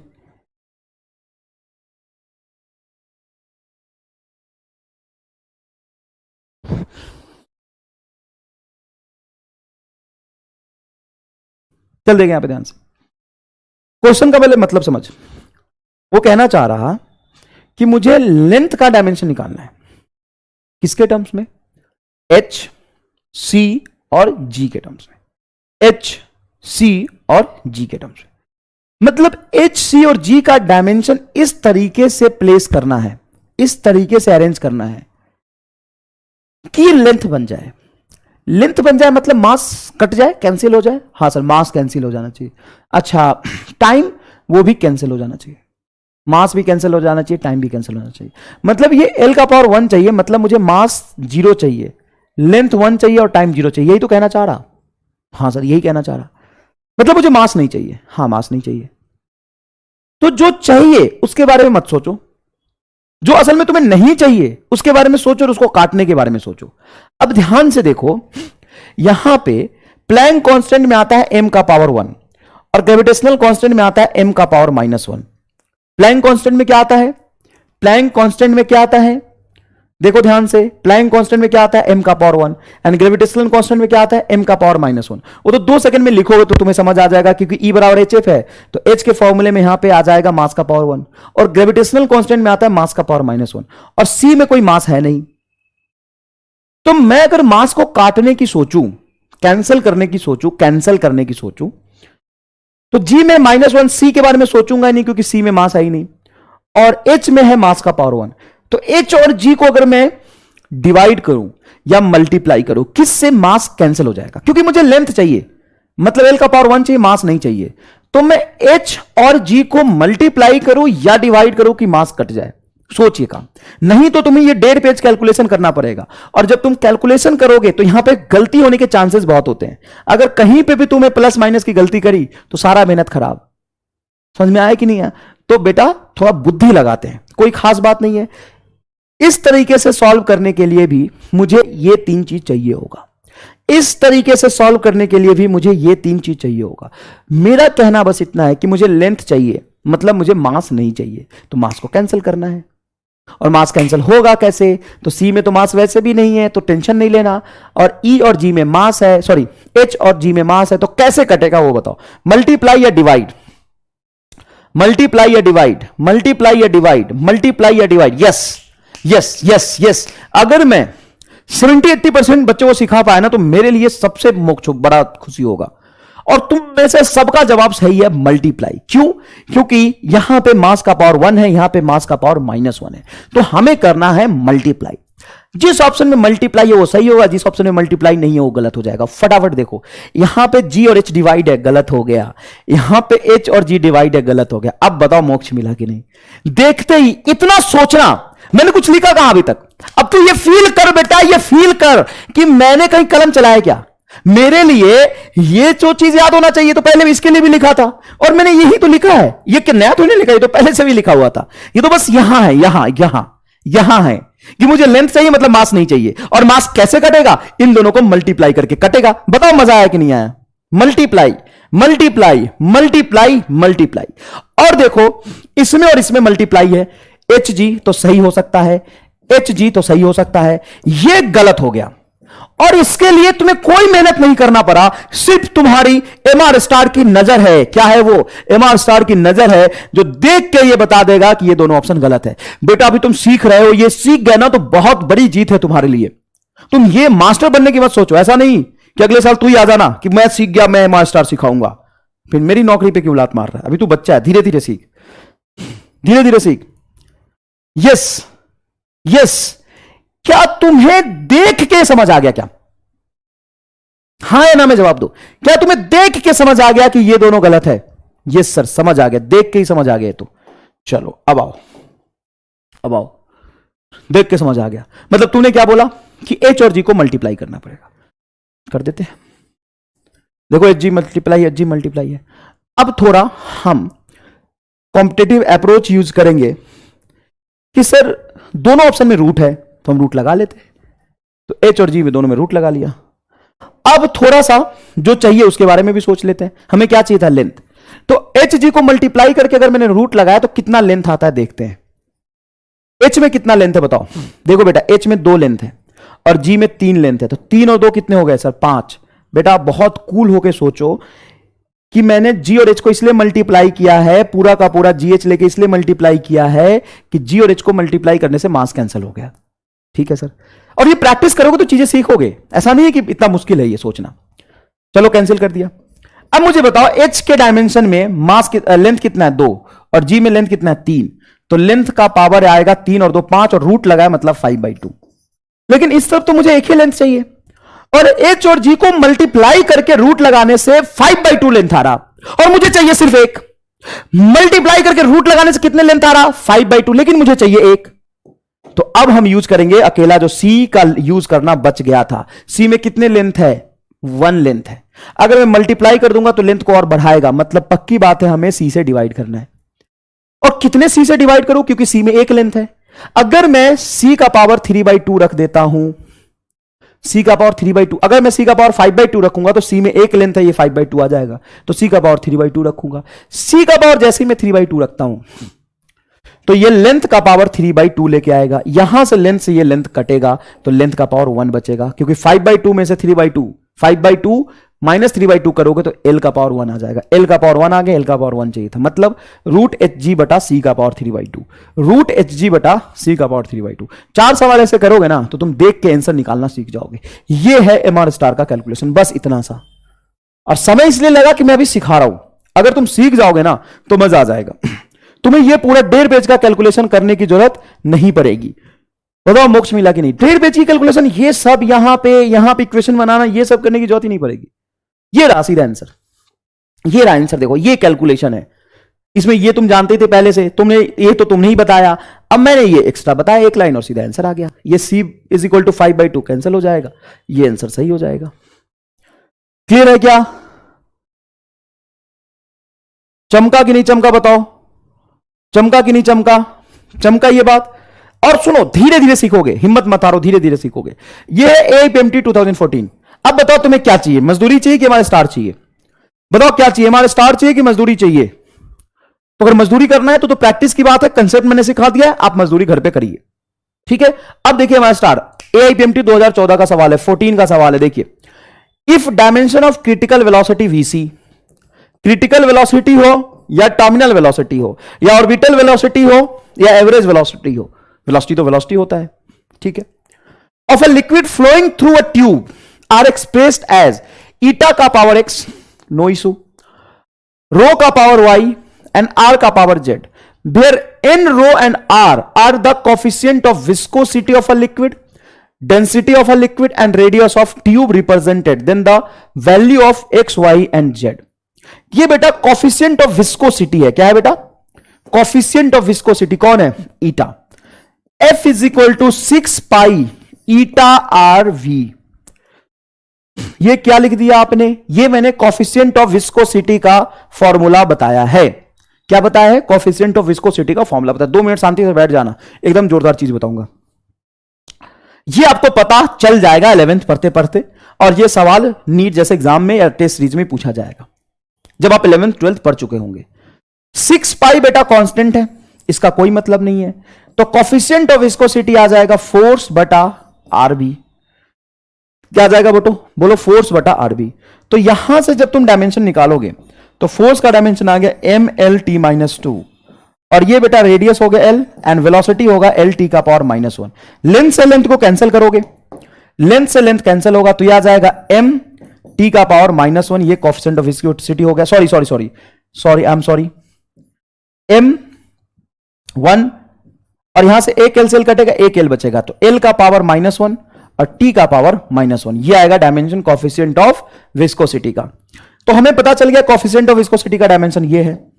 चलो ठीक है, अब ये किसका डायमेंशन है? Rho, liquid, density of a liquid, density of a liquid, density means what? Mass into volume. तो यहां पे रो का डायमेंशन आप लिख ले, यहां से रो का डायमेंशन भी लिख ले। रो हो जाएगा बेटा मास अपॉन वॉल्यूम, वॉल्यूम का मतलब लेंथ का पावर 3, तो ये हो जाएगा ml का पावर -3। ये किसका डायमेंशन आ गया? डेंसिटी का। और तुम्हारा जो स्मॉल r है वो तो रेडियस है, तो इसका डायमेंशन होगा l का पावर 1। ठीक है, तो इस सवाल को सॉल्व करने से पहले, ये सॉल्यूशन का स्टेप नहीं है, ये सॉल्व करने से पहले आपको ईटा का, रो का और रेडियस का डायमेंशन पता होना चाहिए। उसके बाद ही आप मजदूरी भी कर सकते हैं। मजदूरी भी कब करेंगे? इसके बाद करेंगे मजदूरी, मजदूरी पहले ही थोड़ी ना कर लेंगे, पहले ये सब पता होना चाहिए। अब मैं जो बता रहा हूं वो सुन ध्यान से। मुझे किसका डायमेंशन चाहिए? सर वेलोसिटी का। बेटा बहुत ही जोरदार चीज बताऊंगा, ध्यान सुनना। एआईपीएमटी 2014 का क्वेश्चन है और मैंने ऑप्शन से कोई मैनिपुलेशन नहीं किया है। आप question as it is verify कर सकते हैं कहीं से भी। सॉल्यूशन एकदम जोरदार बता रहा हूं, ध्यान से सुन। मुझे चाहिए क्या? Sir critical velocity. किसके टर्म्स में? सर ये ईटा का पावर एक्स फॉर्मूला ही दे दिया सर, रो का पावर वाई, आर का पावर जेड ये दे दिया। इसमें मुझे एक्स वाई और जेड की वैल्यू पूछी है, तो ये क्वेश्चन तो डायमेंशन एनालिसिस से ही होगा। यहां पे रो की डायमेंशन पुट करूंगा, जो भी पुट करूंगा आएगा। मैं ये सोचूं कि कोफिशिएंट ऑफ विस्कोसिटी ये रहा ईटा, ईटा में भी m का पावर 1 है, एंड डेंसिटी में भी देखिए m का पावर 1 है, और रेडियस में तो कोई मास है नहीं। लेकिन इधर जब मैं देखूं ये मुझे वेलोसिटी पूछ रहा, ये क्या पूछ रहा मेरे से, वेलोसिटी, और वेलोसिटी में मास नहीं है, तो मास क्या हो जाना चाहिए, कैंसिल हो जाना चाहिए। और मास कैंसिल होगा कैसे सर, मास कैंसिल तभी होगा जब आप ईटा को रो को डिवाइड करो, क्योंकि ईटा में भी मास देखिए m का पावर 1 है, और डेंसिटी भी मास अपॉन वॉल्यूम होता है, इसमें भी मास का पावर 1 है।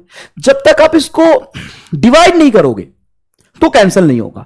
और डिवाइड का मतलब यह हुआ कि अगर x तरह पॉजिटिव है तो y पक्का निगेटिव आना चाहिए, या x निगेटिव है तो y पॉजिटिव होना चाहिए। मतलब किसी को किसी से डिवाइड कर लो, रो बटा ईटा कर लो या ईटा बटा रो कर लो, मास तो काटना ही पड़ेगा। मास काटने के लिए पक्की बात है x और y, मतलब ये ईटा और रो डिवाइड होना चाहिए। ईटा बाई रो करो या रो बाई ईटा करो, मतलब एक पॉजिटिव होगा तो दूसरा निगेटिव होगा। जब मैं यहां पे देखता हूं तो दोनों पॉजिटिव ऑप्शन गलत, दोनों निगेटिव ऑप्शन गलत, दोनों निगेटिव ऑप्शन गलत, एक पॉजिटिव एक निगेटिव, मतलब ये सही, काम खत्म। इसको कहते हैं मार स्टार, इसको कहते हैं मार स्टार, बात खत्म। अगर मुझे सॉल्व करना होता ना तो मैं सवाल देखता कि अच्छा मुझे चाहिए वेलोसिटी, मतलब मास नहीं है, इसमें आता है मास, इसमें आता है मास, क्योंकि मुझे मास चाहिए नहीं तो मास काटना पड़ेगा, तो मतलब इन दोनों को क्या करना पड़ेगा, डिवाइड करना पड़ेगा। डिवाइड तभी होगा जब एक पॉजिटिव एक निगेटिव होगा, दोनों पॉजिटिव दोनों निगेटिव, दोनों निगेटिव पॉजिटिव, ये आंसर, काम खत्म। अब बता, यहां तक तू पहुंच जाएगा, चिंता मत कर।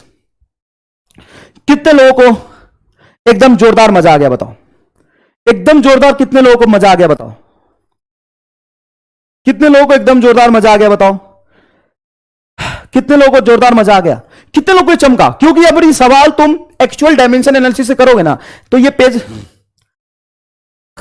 कम पड़ जाएगा, और अगला बोर्ड अगला स्लाइड भी ये भी कम पड़ जाएगा, ये भी पेज कम पड़ जाएगा, और तब जाके तुम्हारा आंसर आएगा, और यही आएगा, यही आएगा। अब बताओ चमका कि नहीं चमका, अब बताओ चमका कि नहीं चमका, जोरदार, यस चमका, एकदम जोरदार, एकदम चमका।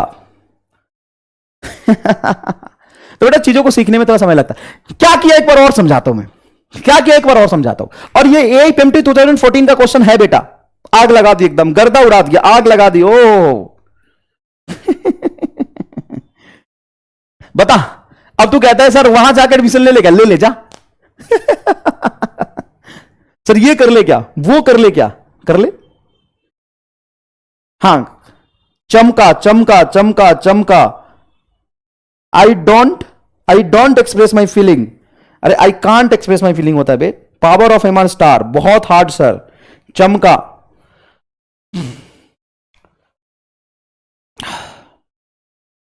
एकदम ही चमका, बहुत हार्ड, जोरदार, गर्दा। हां, आप ये कह सकते हैं सर मैं कैसे सोच पाऊंगा, है ना। आपका सवाल ये हो सकता है सर मैं कैसे सोच पाऊंगा, तो देखिए आप कैसे सोच पाएंगे। अब बस ये देखिए कि मुझे कोफिशिएंट ऑफ विस्कोसिटी, डेंसिटी और R, इन तीनों के टर्म्स में मुझे डायमेंशन चाहिए था क्रिटिकल वेलोसिटी का, तो उसने लिख दिया था critical velocity is equal to this one, XYZ की वैल्यू निकाली। तो क्रिटिकल वेलोसिटी मतलब LT-1, वेलोसिटी मींस LT-1। हाँ, अब ये भी पूछ सकते सर दो ऑप्शन में अगर ऐसा हो जाता 1 + 1 - तो क्या करते, तो हमने किया था ना, ये दो ऑप्शन में H और G मल्टीप्लाई हो गया था, तो दूसरा स्टेप बताया था ना थोड़ा करना, वो भी बताएंगे ना बेटा, चिंता क्यों कर रहे हो, वो भी बताएंगे। ठीक है बेटा, हमने क्या किया सोचो। कई बच्चे को अभी मोक्ष नहीं मिला है, वो अंधेरी घाटी में अंधेरा अंधेरा चमक रहा है उनको, तो देखो तुम्हें MR स्टार का तारा दिखाऊं। ये है बेटा वेलोसिटी, और कोफिशिएंट ऑफ विस्कोसिटी का डायमेंशन मैंने यहां निकाल लिया, ये पुट करो। ये डेंसिटी, मतलब ये कोफिशिएंट ऑफ विस्कोसिटी में m का पावर 1 है, और डेंसिटी में m का पावर 1 है, और कोफिशिएंट ऑफ विस्कोसिटी में भी m का पावर 1 है। जब आप इसको सॉल्व करोगे तो पक्की बात है इधर मास है नहीं तो इधर भी मास नहीं आना चाहिए, मतलब ईटा बटा रो होना चाहिए या रो बटा ईटा होना चाहिए। समझ में आया कि नहीं है, मतलब डिवाइड करेंगे तो ऑब्वियस सी बात है डिवीजन में एक पावर निगेटिव हो जाएगा, एक पॉजिटिव होगा। जब मैं गया, और तुम यकीन करो नीट का ही सवाल है ये, AIPMT 2014 का, और ऐसे सवाल खूब सारे पूछे गए हैं। यकीन नहीं हो रहा बेटा, तुम MR स्टार को समझ जाओ, ये तुम्हारी औकात है, तुम सीख रहे हो, है ना, तुम सीख जाओगे। अब ये नीट 2017 में पूछा है, ये कब पूछा था बेटा? नीट 2017 में। नीट 2017 में क्या कह रहा है ये? क्या कह रहा है ये?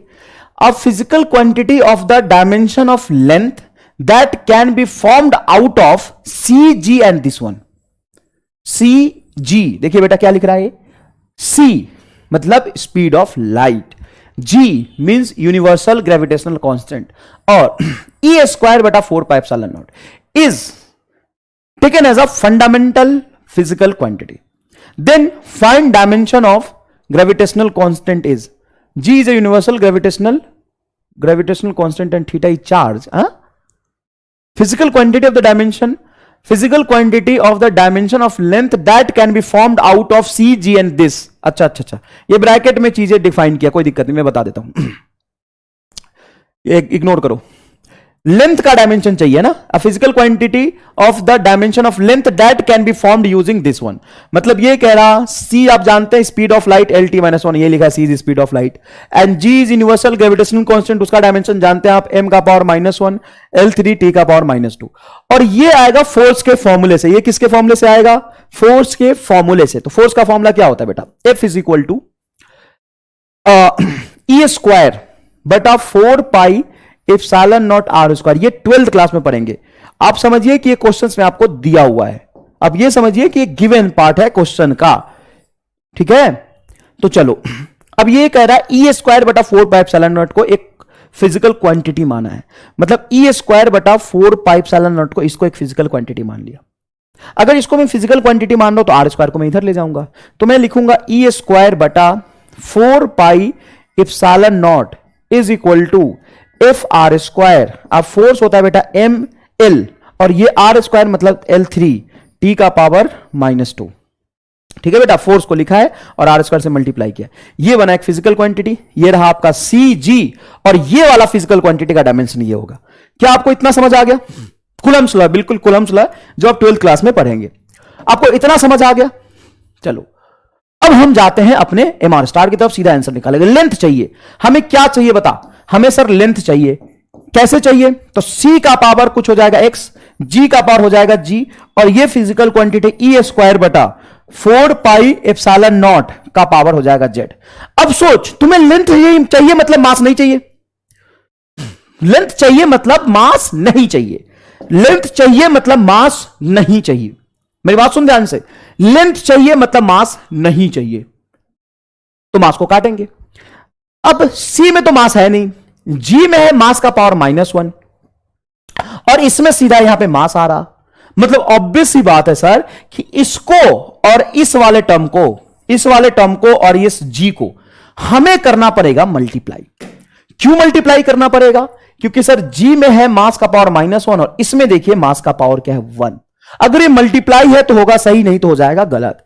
अब देखते हैं कहां पे मल्टीप्लाई है।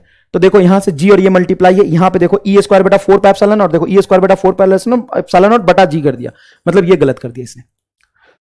यहां पे भी ये मल्टीप्लाई किया सही है, यहां पे भी मल्टीप्लाई किया सही है, यहां पे भी मल्टीप्लाई किया सही है। तो देखो 3 ऑप्शन तुम्हारा सही आ रहा, तुमने कोई सॉल्यूशन नहीं करा है, थोड़ा सा सोचा है और 3 ऑप्शन तुम्हारा सही आ रहा है। ये जो गलत आ गया वो तो गलत ही होगा।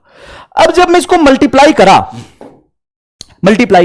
मुझे इधर L का पावर 1 ही चाहिए, तो G और इसको मल्टीप्लाई करूंगा, इसमें देखो L का पावर है 3, और यहां रहा आपका G, इसमें भी L का पावर 3। देखो बेटा यहां पे G के डायमेंशन में L का पावर क्या है 3, और यहां पे ई स्क्वायर बटा 4 पाई एप्सिलॉन नॉट में L का पावर क्या है 3, तो L का पावर 3 क्या हो जाएगा? ये L का पावर 6, और मुझे चाहिए था तो एक ही लेंथ, और उधर आ रहा है L का पावर 6। अगर मैं C से डिवाइड भी कर दूं तो ये बेचारा एक लेंथ लेके आएगा, या एक लेंथ इधर C से मैं डिवाइड कर दूं, C जिसका डायमेंशन होगा LT का पावर -1, क्या एक लेंथ कटने से L का पावर 5 आएगा? L का पावर 1 तो नहीं आ पाएगा, मतलब ये गलत है। देख के पता चल गया गलत है। ये बात समझने की कोशिश करो कि G और इसको जब मैंने मल्टीप्लाई किया तो इसमें भी L का पावर 3 और इसमें भी L का पावर 3, तो L का पावर क्या हो जाएगा 6। L का पावर क्या हो जाएगा 6, और जैसे ही आया L का पावर 6, और मैं देख रहा हूं C से इसमें डिवाइड कर दूं तो डायमेंशन मैच कराने की कोशिश कर रहा, तो C से डिवाइड करोगे तो C में एक लेंथ आएगा, तो एक लेंथ से डिवाइड करोगे तो 5 लेंथ बच जाएगा ना बेटा, तो ये गलत हो गया। अब ये 2 ऑप्शन बचा, दोनों ऑप्शन में देखो, अगर मैं इसमें एल का पावर 6 आया है और सी स्क्वायर से मल्टीप्लाई कर दूं तो सी एक और लेंथ लेके आएगा तो और लेंथ बढ़ जाएगा, मतलब ये भी गलत हो गया। अरे दादा देख ध्यान से, कल्लू देख रामलाल, ये भी गलत, मतलब बचा हुआ ये सही हो गया। आंसर आगे हो गया, खत्म। आधी जनता एकदम लेटी पड़ी है, आधी जनता लेटे पड़ी कि क्या हुआ सर, अभी जो हुआ वो समझ नहीं आया अभी जो हुआ तो समझ नहीं आया। मेरी बात सुन, सबसे पहले मेरी बात सुन, ध्यान से सुन, एकदम ध्यान से सुन। सबसे पहले इन दोनों को धीरे से मैंने, एकदम धीरे से मैंने मल्टीप्लाई करा तो मास कट गया, मास तो कैंसिल हो गया क्योंकि जी में आएगा मास का पावर -1 और ये लाके आ रहा है मास का पावर 1। जैसे ही मास का पावर 1 कैंसिल हुआ, फिर मैंने सोचा कि मास तो हो गया कैंसिल, सर अब लेंथ देख लेते हैं। तो इसमें लेंथ 3, इसमें लेंथ 3, तो एल का पावर आ गया बेटा 6। एल का पावर क्या आ गया 6। अब एक सी से अगर मैं डिवाइड करूं तो एल का पावर 6 है, और एक सी से मैं डिवाइड करूंगा तो सी स्पीड ऑफ लाइट में तो एक ही लेंथ होता है, तो एल का पावर इधर 6 और एक लेंथ से डिवाइड करोगे तो मैच तो करेगा नहीं। और अगर तुम सी स्क्वायर से मल्टीप्लाई कर दोगे तो और लेंथ बढ़ जाएगा, तो और गलत। तो एक ही ऑप्शन बचा, ए वो सही है, मिला ले देख ले। एक्सट्रीम पिक्स किसको कहते हैं हमारे स्टार, आज बुझाया। पूरी फिजिक्स ऐसी पढ़ा दूंगा, पूरी फिजिक्स।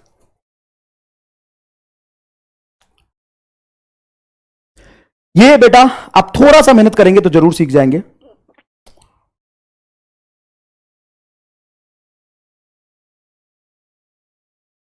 सिक्स माइनस 4 2 आता है, देख लो रामलाल एकदम, रामलाल एकदम। ये पावर हाफ नहीं दिख रहा तुम्हें बे, यहां पे एल का पावर क्या हो गया बोल, सर एल का पावर 6 है और हाफ किया तो मतलब रूट किया तो एल का पावर 3, तो ये बचा एल का पावर 3 और ये एल स्क्वायर, तो एल का power 3 divided by L square, तो एल ही हुआ ना, एल ही हुआ ना बेटा। चलो आज का क्लास यही खत्म करते हैं, और बेटा ये सारी चीज को एक बार बहुत अच्छे से बेटा लेक्चर देख के रिपीट करना या खुद सोचना। और अगर आप कहीं नहीं सोच पाओ तो बेटा घबराना बिल्कुल भी नहीं, अभी आप पहले दिन सीखे हो, ये समझने की कोशिश करो। जब मैं ये 12th पास वाले बच्चों को सिखाता हूं ना, तो उसमें से भी 50-60% बच्चे पहले दिन लेट जाते हैं और फिर उनको धीरे धीरे एहसास होता है कि क्या सीखा। तो आप तो फिर भी अभी 10th पास करके आए हो बेटा, आप अभी 10th पास करके आए हो, और ऐसी सोच तो कहीं दुनिया में नहीं है। और जो दुनिया में इतने लोग पढ़ा रहे हैं, किसी को नहीं पता, चुपचाप रखना अपने तक इस बात को, किसी को नहीं पता। और तुम एक ही दिन में सीख जाओगे, ये संभव नहीं है। तो थोड़ा बहुत अगर कहीं आपको डाउट आएगा ना बेटा, थोड़ा बहुत, तो तुम सोचने की कोशिश करना, दोबारा वीडियो देखना, तुम समझ जाओगे और सीख जाओगे, चिंता मत करना। और डाउट आ सकता है, बड़ी बात नहीं है, क्योंकि इसमें तुम कहीं देखोगे तो तुम्हें सॉल्यूशन कहीं नजर नहीं आएगा। ईमानदारी से देखो तो कहीं तुमको सॉल्यूशन नजर आ रहा है नहीं, क्योंकि सॉल्यूशन यहां है, यहां सॉल्यूशन वही होता है जो यहां हो। तुम यहां पे सीखो इस बात को कि ये हमारे स्टार है, ये मैंने एक्सप्रेशन बनाया, यहां पे डायमेंशन लिख लिया सी का, जी का, और ये आ गया तेरा ई स्क्वायर बटा 4 पाई एप्सिलॉन नॉट का डायमेंशन, ये तीनों का डायमेंशन लिख लिया। अब मुझे लेंथ चाहिए, मतलब मास नहीं चाहिए, मास तभी कैंसिल होगा जब इसको मल्टीप्लाई करूंगा।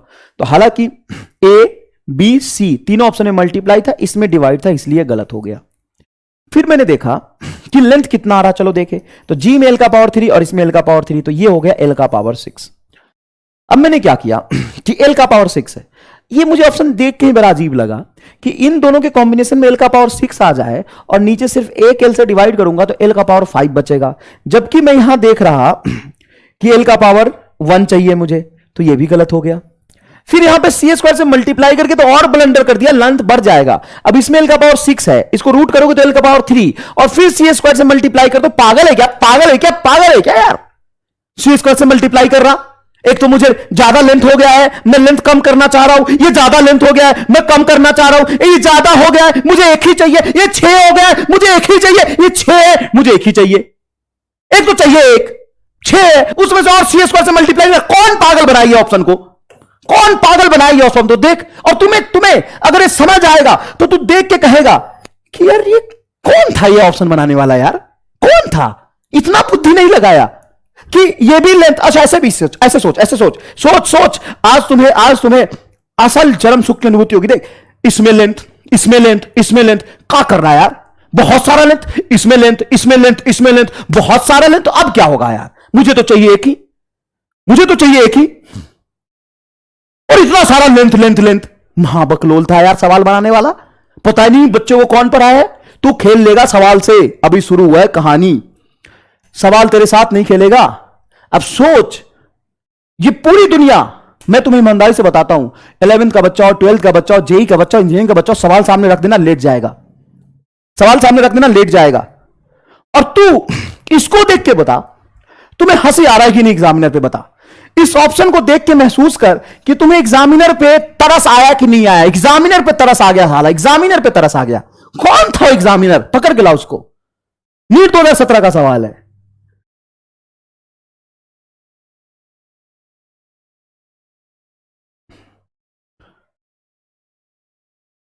कौन था एग्जामिनर? हाला, लेंथ लेंथ लेंथ, इतना लेंथ एक ही चाहिए था, ये गलत हो गया, ये और गलत हो गया, ये गलत हो गया, सही हो गया। बताओ मजा आया कि नहीं यार? कितना लेंथ चाहिए यार, ठीक है। तो चलिए एक दो क्वेश्चन आपको छोड़ देते होमवर्क के लिए, है ना बेटा, एक दो क्वेश्चन। अरे यार बहुत सवाल है, बहुत ही सवाल है। ये सवाल करे क्या, एक बार सवाल करे क्या, मजा आएगा।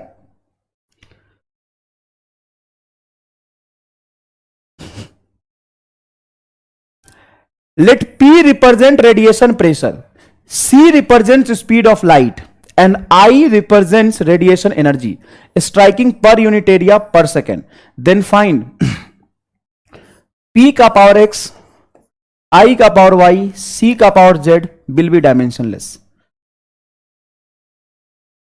Will be dimensionless मतलब m0, l0, t0 for value of x, y and z, for the value of x, y and z.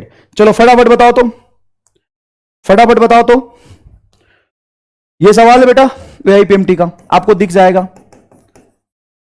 क्या सवाल है। देखो ये कह रहा, let's P represents radiation pressure, C represents speed of light and I represents radiation energy striking a unit area per second. Then P का power x, I का power y, C का power z is equal to dimensionless for the value of x and y z will be. x, y and z की value क्या होगी इसके लिए। तो सबसे पहले हमें P का डायमेंशन लिखना पड़ेगा। देखो प्रेशर हो या रेडिएशन प्रेशर हो, डायमेंशन उसका होगा ml का पावर -1, T का पावर -2, फोर्स पर यूनिट एरिया का पावर x हो गया। और ये बेटा जो I है वो है एनर्जी, तो ये हो जाएगा ml2 T का पावर -2 एनर्जी, पर यूनिट एरिया मतलब लेंथ का स्क्वायर, पर सेकेंड मतलब नीचे टाइम। और ये हो जाएगा C बेटा, ये पावर y, ये C हो जाएगा स्पीड ऑफ लाइट, LT का पावर -1 का power z is equal to m0 l0 t का पावर 0। और सेम लॉजिक यहां पे तुम लगा सकते हो mr स्टार मास वाला। कौन सा mr स्टार लगाओगे, मास वाला। कैसे? तो तुम्हें डायमेंशन लेस चाहिए, मतलब मास भी नहीं चाहिए, लेंथ भी नहीं चाहिए और टाइम भी नहीं चाहिए। तो ऑब्वियस सी बात है कि इसमें मास है नहीं, इसमें मास का पावर x है, इसमें मास का पावर y है। तो ऑब्वियस सी बात है कि x और y अपोजिट साइड में होना चाहिए, मतलब ये डिवाइड होगा तभी मास कटेगा। क्वेश्चन समझने की कोशिश करो, एकदम बी बाहियात आंसर दे रहे हो बे, एकदम बी कहां से कर रहे हो। B is a very wrong answer. कौन लोग है ये वी, किसी का देख के टाइप करते हो क्या B B B B? Ayush Pandey, उठा के फेंक दूंगा। बी बी बी बी,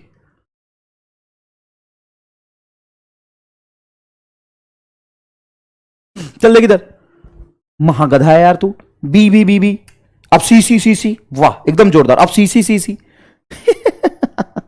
देख इधर, प्रेशर है तो प्रेशर होगा फोर्स बाई एरिया, तो ये आ जाएगा। ये तेरा एनर्जी पर यूनिट एरिया पर यूनिट टाइम, और ये स्पीड ऑफ लाइट, ये डायमेंशनलेस होना चाहिए। तो एक्स वाई जेड का वैल्यू क्या होगा, आप ध्यान से और अच्छे से सोचो। यहां पे है मास और यहां भी है मास, अगर मैं दोनों को पावर पॉजिटिव रखूं तो मल्टीप्लाई होके एम स्क्वायर हो जाएगा। ये डिवाइड होना चाहिए, मतलब x पॉजिटिव है तो y निगेटिव होना चाहिए। यहां पे कह रहा है x जीरो और y बराबर z, तो ये गलत है। क्यों? क्योंकि अगर तुम x को जीरो ले लोगे मतलब यहां पे मास कैंसिल हो गया, m का पावर जीरो रख दिया तो मास आएगा नहीं। यहां पे एक मास कब बचेगा और इसमें मास है नहीं जो काट पाएगा, तो ये तो एकदम भाई याद ऑप्शन है x बराबर z माइनस वाई, एकदम सही लग रहा। क्योंकि x यहां पे देखो x और y का साइन देखो निगेटिव आ गया। x को अगर तुम 1 मानते हो तो y माइनस 1 आएगा, x को -1 मानते हो तो y 1 आएगा, तभी ये डिवाइड हो पाएगा।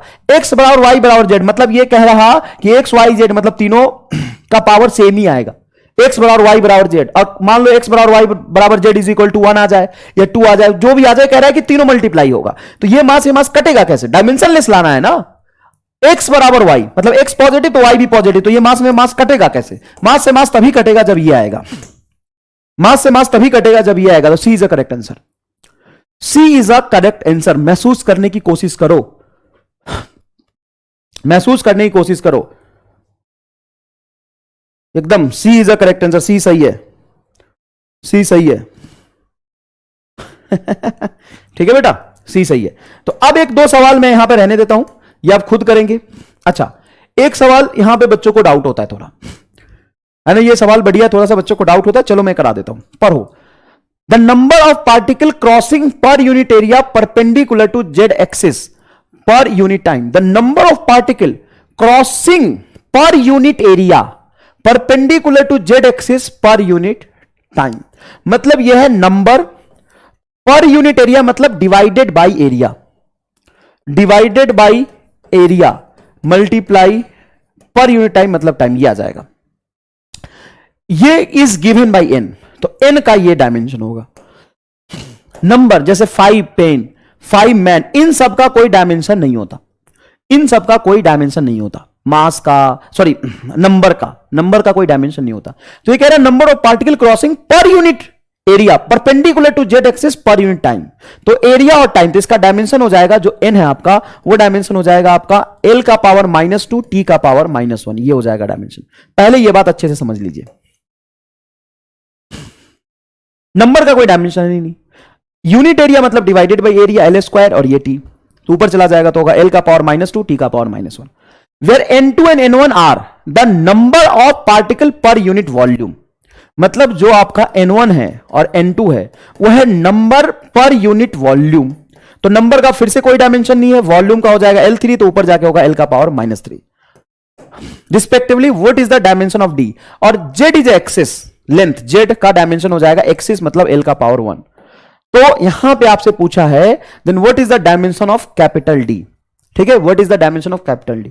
तो इस फॉर्मूले को हम रीराइट करेंगे और डायमेंशनली इसको मैं लिखूंगा n बराबर D n2 बटा Z2।